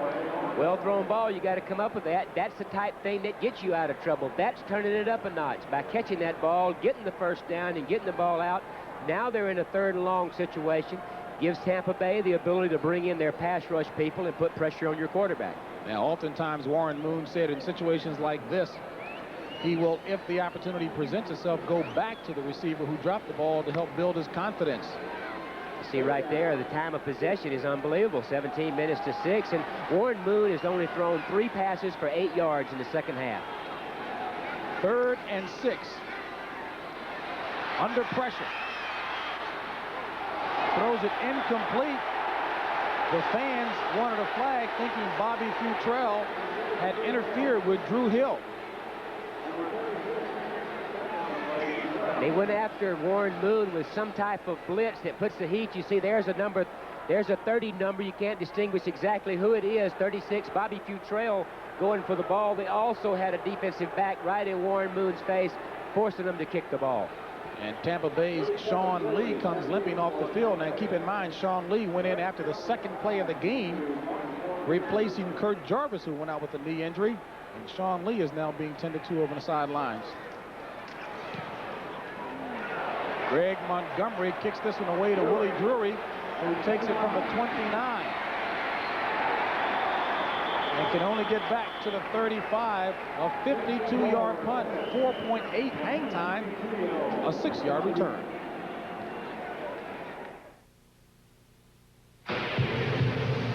Pure, genuine, never heat pasteurized. A beer that's made unlike any other. Cold filtered to give you the rich, smooth taste of real draft beer. That's the mark of a great beer. So tap into the cold filtered Miller Genuine Draft. Every year, it gets harder to keep the guys' hands off their gifts. That's because I always give them good-looking isotoner gloves. So I'm hiding them in my locker. Now they won't be grabbing these comfortable, great-fitting gloves. So take care of the hands that take care of you. But take care where you put the isotoner gloves. And now, Isotoner fans, there's a present for your feet. Isotoner's introducing slippers and socks for men. Catch them at fine stores everywhere. We asked Mike Schmidt to help us show you why the new half-ton Chevy work truck is better than Ford. With more two-sided galvanized steel, more standard power, and a new Duragrill that's tougher than Ford. The lawyers told me I couldn't hit a Ford like this. Know why? You know why. Nobody's winning like the heartbeat of America. Today's truck is Chevrolet. The duel in Denver. The Giants, fighting to keep their playoff hopes alive, battled the AFC West champion Broncos. An interconference clash of titans today. The playoff drive continues next Sunday here on CBS. It all gets started, of course, with the NFL today at 12:30 Eastern Time. And then you'll see Green Bay against Chicago. Chicago right now losing to Detroit, so they could very well be out of it. Minnesota will take on Cleveland. Minnesota right now creating its own daylight, leading in the contest today. And Green Bay, of course, is losing to Kansas City. Then others of you will see Tampa Bay against Detroit. And the Bucs right now only 3 points down to the Oilers. The Bucs trying to play the part of spoilers. Nice euphonic ring. 5 minutes, 5 seconds left. Of course, they've got to get something done right now. And I think it's a situation where you come out, spread things out, throw the ball around. I think you'll see a lot of zone coverages out of Houston Oilers. And I think you'll see Vinny dumping the ball off. Look for his backs to be very effective. Take a look around the league. Minnesota convincing Kansas City. Boy, have they been playing some good football this year. Derek Thomas. Detroit setting the table for next year. Seattle and Cincinnati. Of course, they had implications for the Oilers. All tied up in Buffalo. A must-win for New Orleans and a tight one. San Diego and Washington. 1st and 10. Ball from the 35.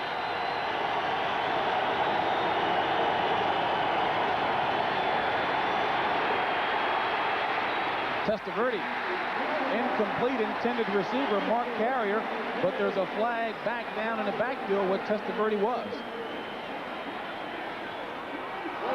And this one will go against Houston. Sean Jones, a little too strong. I think they're going to get Sean Jones for knocking Testaverde around back there after the ball's been released.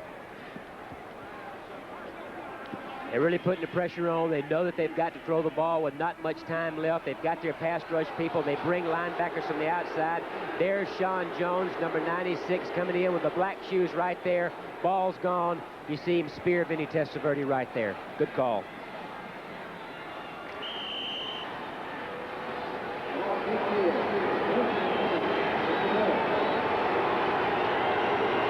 Testaverde with a decent second half, 12 of 18, 107 yards and 2 touchdowns. First and 10 at midfield. 5 minutes remaining in the contest. Bucks trailing by 3. Testaverde throws it incomplete to Mark Carrier, but there's a late flag. And Chris Dishman may have been the man involved in that. So while Houston had been good fellas, if you will, up to this point, reputation maybe catching up. Against Tampa Bay. Whoa, this one goes against Tampa Bay. I think they called offensive pass interference against Bruce Hill, number 84, maybe pushing off to get as open as he was. Well, you see the ball in the air right there, and you really can't tell if he pushed off or exactly what was called. I think it's been called on Bruce Hill down at the bottom of your screen. Because in that play there, Mark Carrier had both hands in the air going for the ball.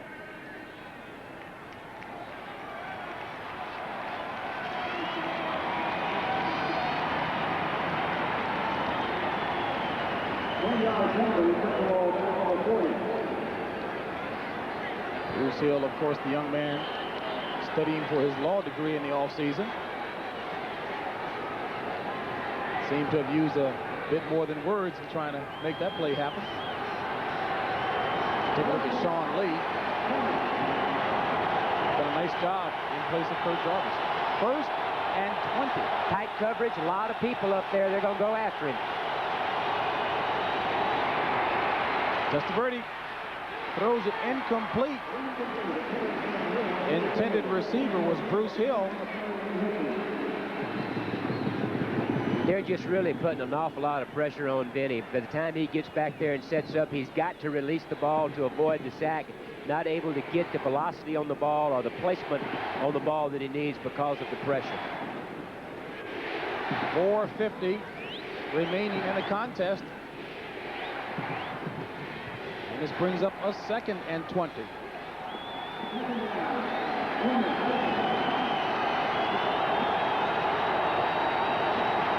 Again, JB, they line up in the very tight coverage on the receivers, as you see right there.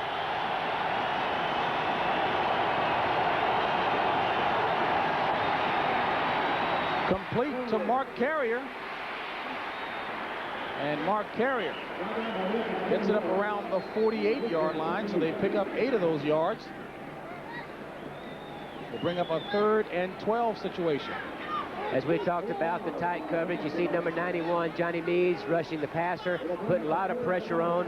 Nice job of avoiding the defensive back and making the catch for us. Chris Dishman, number 28, and he fights for whatever he can get. Good job by Carrier of adjusting to the ball. Clock winding, 4:12 remaining. Tampa has all 3 timeouts remaining. Houston with 2. Very good second half performance by Vinny Testaverde to keep his team in the game. 3rd and 12 from the 48. Testaverde drops. Steve Brown gets to him first.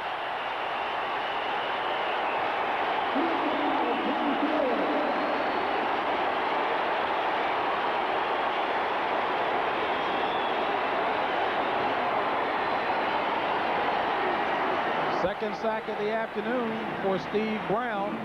Well, a situation where they just lay their ears back. There you see Sean Jones, 96. They bring Steve Brown. They bring some corner people, some defensive backs out of their nickel passing package. Very, very tough to defend. Big defensive play for the Oilers as Chris Moore boots this one back to Kenny Johnson, who fair catches it at the 16-yard line. A 44-yard punt by Chris Moore. 3:41 remaining in the contest. This is something different. The body panels will never rust. The seats can be arranged to seat up to 7. And ask yourself, have you ever traveled like this before? Meet the new Family Lumina APV. When it comes to new ideas for the family, nobody's winning like. The heartbeat of America, that's today's Chevrolet.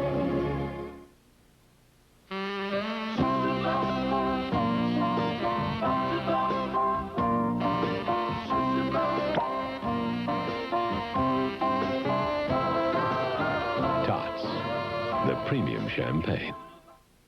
Looks like Winter just did in that poor fellow's battery. Wonder if he's smart enough to replace it with a battery built for extremes. A maintenance-free, high-cranking Delco. Smart fella. AC Delco parts. They don't just fit, they match. Monday, when the crew's on strike, can Murphy serve up a settlement? You're not leaving here until we can come up with a deal and until that cake is gone, and I mean every crumb. Murphy Brown. This Tuesday, if you must watch a comedy or a cop show, tape it. Because you won't want to miss television's most anticipated event. A child. The pregnancy, it's not normal. Beauty and the Beast, it's not a fairy tale anymore. Tight ball game here in Houston. Tampa trailing by just 3. 3:41 remaining. Houston has the ball back on its own 16. And don't forget, coming up next Saturday, college basketball premiere here on CBS as Joey Meyer takes his young DePaul Blue Demons down to Tar Heel country against Dean Smith and the North Carolina Tar Heels. Dean Smith playing one of the toughest schedules in the country. JB, you'll be down there bringing that to us, huh? Looking forward to working with Billy Packer and getting things underway here on CBS. We'll be tuned in. Close ball game here, and keep in mind the Bucks have been involved in 3 consecutive one-point ball games, and they've got a close one here. 1st and 10, ball at the 16 for Houston. On the ground, Rozier. Across the 20, up to about the 24-yard line. Good second effort by Rozier for a 7-yard run. You know, their defense turned it up a notch the last series in order to turn the ball over back for the offense. Now it's time for the offense to take control. They've got to get the ball out, work on that 331, and move the ball. Offense is time to do it. Jerry Glanville has 2 timeouts remaining, with 3:31 remaining in the contest. And Tampa has just whistled for a timeout. They now are down to 2.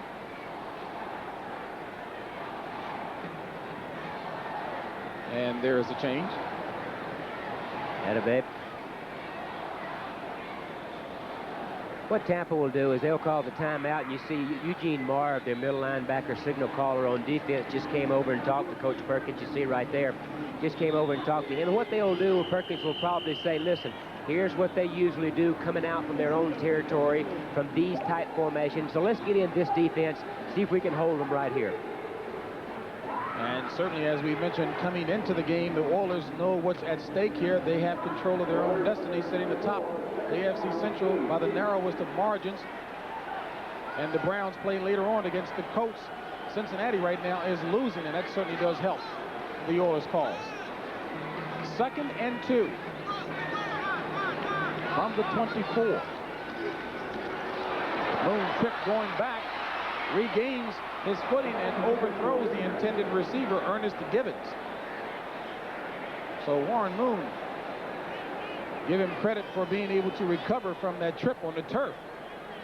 Both teams playing extremely tough, intense right now, turning it up a notch, as we said. There he gets tripped. He trips on the center. Number 52, Jay Pennison, which destroys his footwork and the timing of the thing, and then he just tries to get rid of the ball to avoid the sack. Number 79, Reuben Davis, putting on the pressure. Some serious heat in Moon's face from Davis. Big heat. 3rd and 2. Jay Pennison, of course, back after an injury. 4 wideouts in, the red gun package for the Oilers. And they keep it on the ground to Alonzo Highsmith, who stopped. Give the credit to Mark Robinson, who slowed him up a bit there. Defense expecting run. They get their strong safety, usually the best tackler in the secondary. They get number 30. They get Mark Robinson right there, up to help support the run. Runs between the guard and the center and makes the play.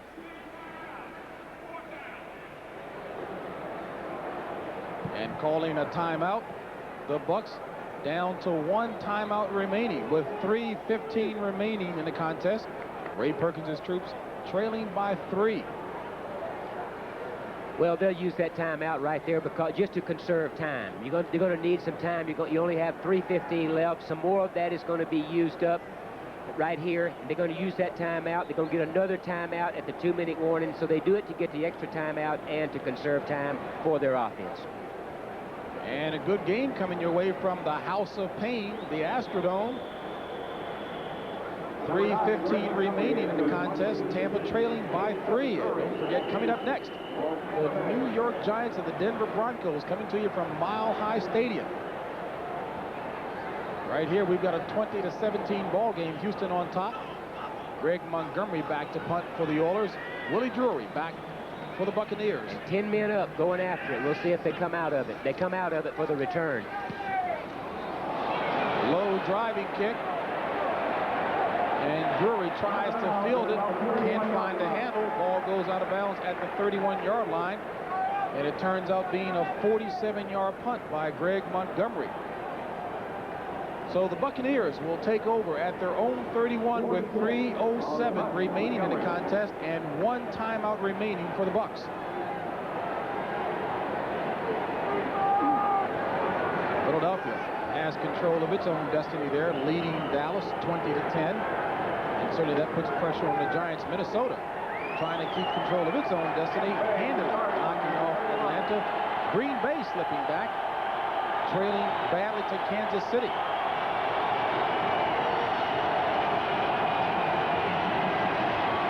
First and 10, complete to Stamps out of the backfield, and Sylvester Stamps, with third effort, dragging it up to the first down marker.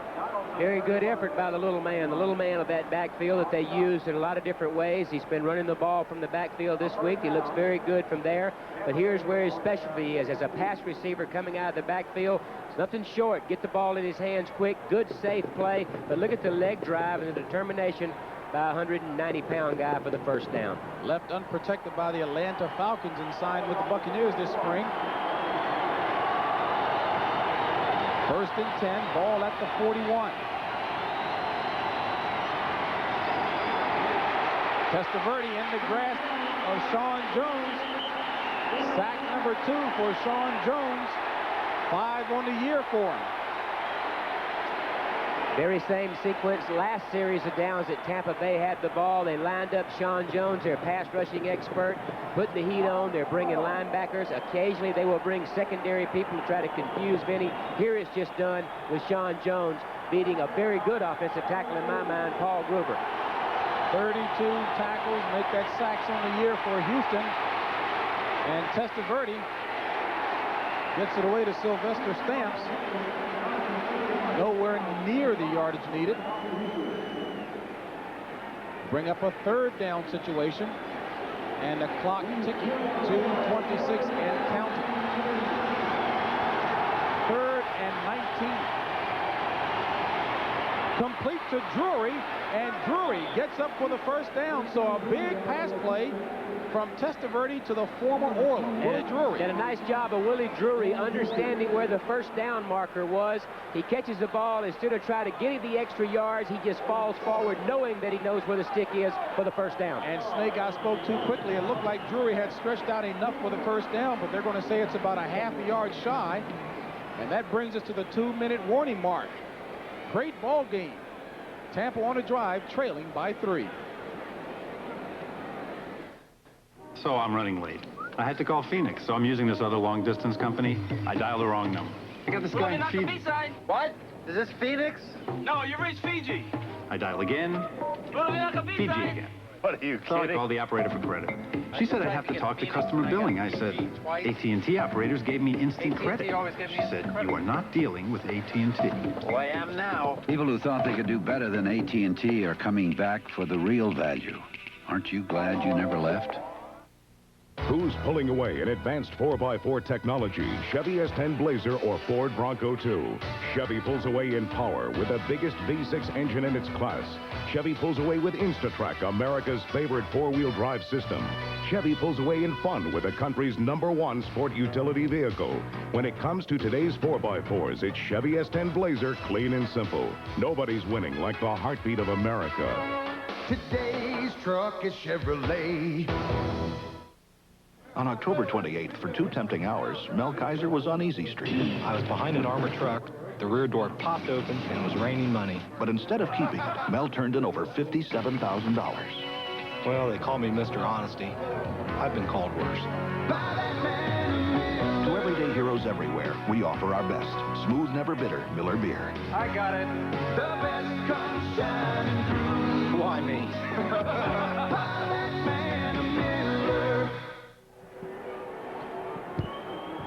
Well, if you look at this right here, you see the ball in the air. There's Willie Drury making the reception. Now, where's the ball marked? There he is backing up for it. Where do you mark it? Where the hip hits at the 49.5. I'm not sure that he got the best spot that he could have gotten out of that. JB? Snake, I tell you, that looks like a bad spot to me because from here it looked like Drury had stretched far enough that hip hit on the 49, and it should be a first down. However, the spot shows the ball about a half a yard shy of the 4th down, make that the first down marker.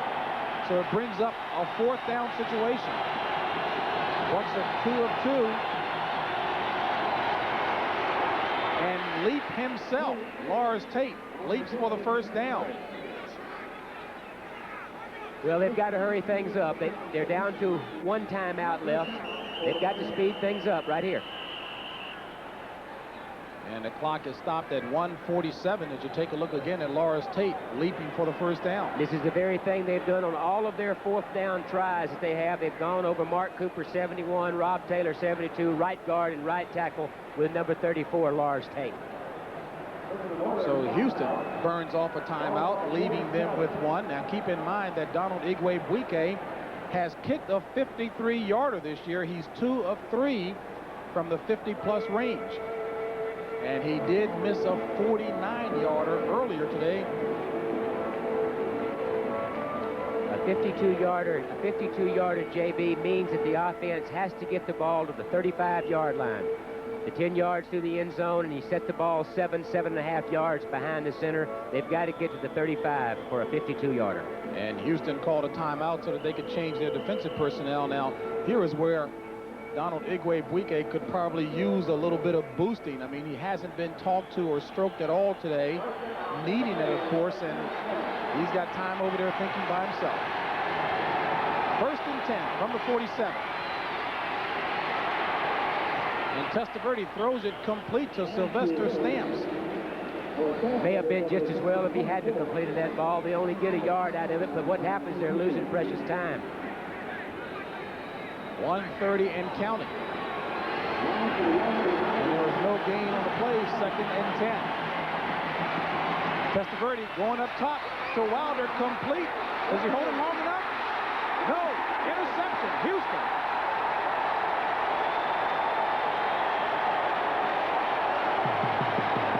So Wilder looked like he came down with the ball. One might have thought down by contact, but the ball came loose. And Bubba McDowell recovered.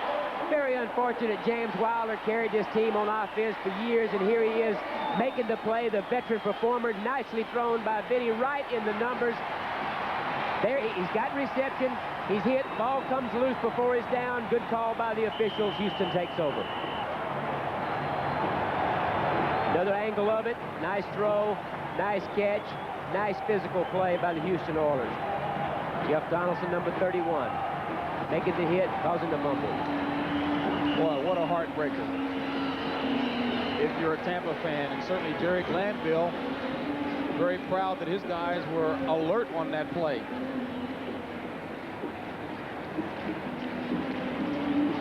And And it appears as if the play is being reviewed, but from the first replay we saw, it looked to be an excellent call.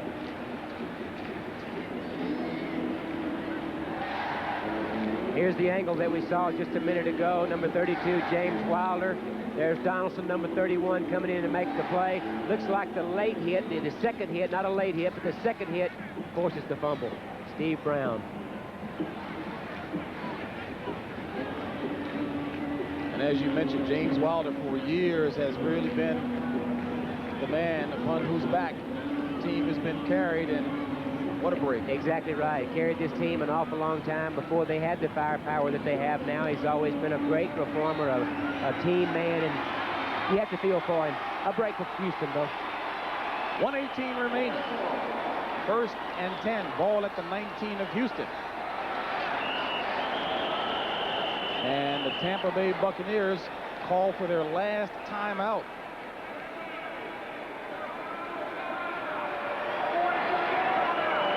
You can believe that the Buccaneers are doing their best to play scoreless here this afternoon. Don't forget, coming up next, we've got a big one. New York and Denver. Denver, of course, looking to try to clinch home field advantage throughout the playoffs.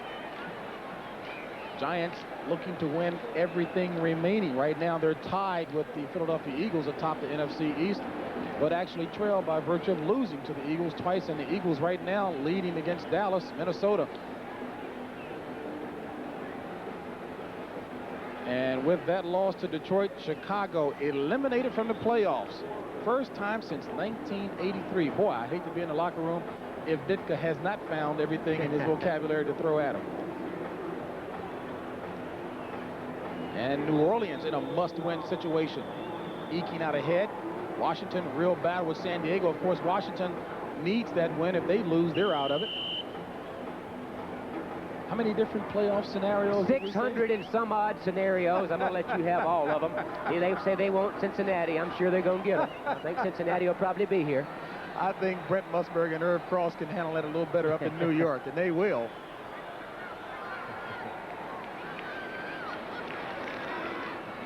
Play action by Moon. Well, Snake, might not that be a very risky play? I don't particularly like that situation right there for a couple of different reasons. You've got your quarterback out there running with the ball, taking all that punishment. You've already run the team out of their timeouts. So let's give the ball to one of those big backs and hit it up off the corners and use up that and not get our quarterback beat up. Here it is right here. Moon coming out. Play fake to try to get outside. It's a risky call down here. The thing I don't like about it is you've got a guy running with the ball that's a high-priced commodity that you have to have going into the playoffs. And the clock is running, 30 seconds and counting.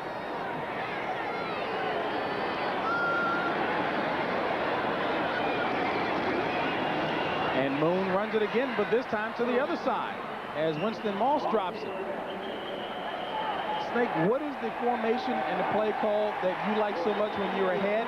Well, what we called it in Oakland when we had the game under control, as the Houston Oilers do right here, when you line up and just kneel down on one knee, you just get in the huddle, you call a formation and say, win the game on 2. Win the game, and that's what we call it. It was my favorite play, by the way.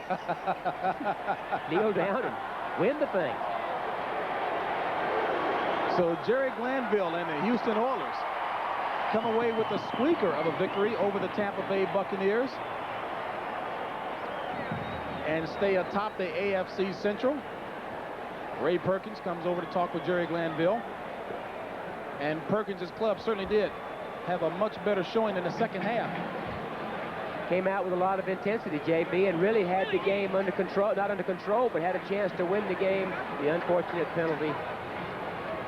As it stands right now, Houston has improved its record to 9-5. Cleveland, of course, will be playing later on against the Indianapolis Colts. And Houston with its own destiny in its hands. Once again, our final score is Houston 20, Tampa Bay 17. For Ken Stabler, this is James Brown saying so long from the Astrodome. CBS Sports coverage of the National Football League will continue after these words from your local station.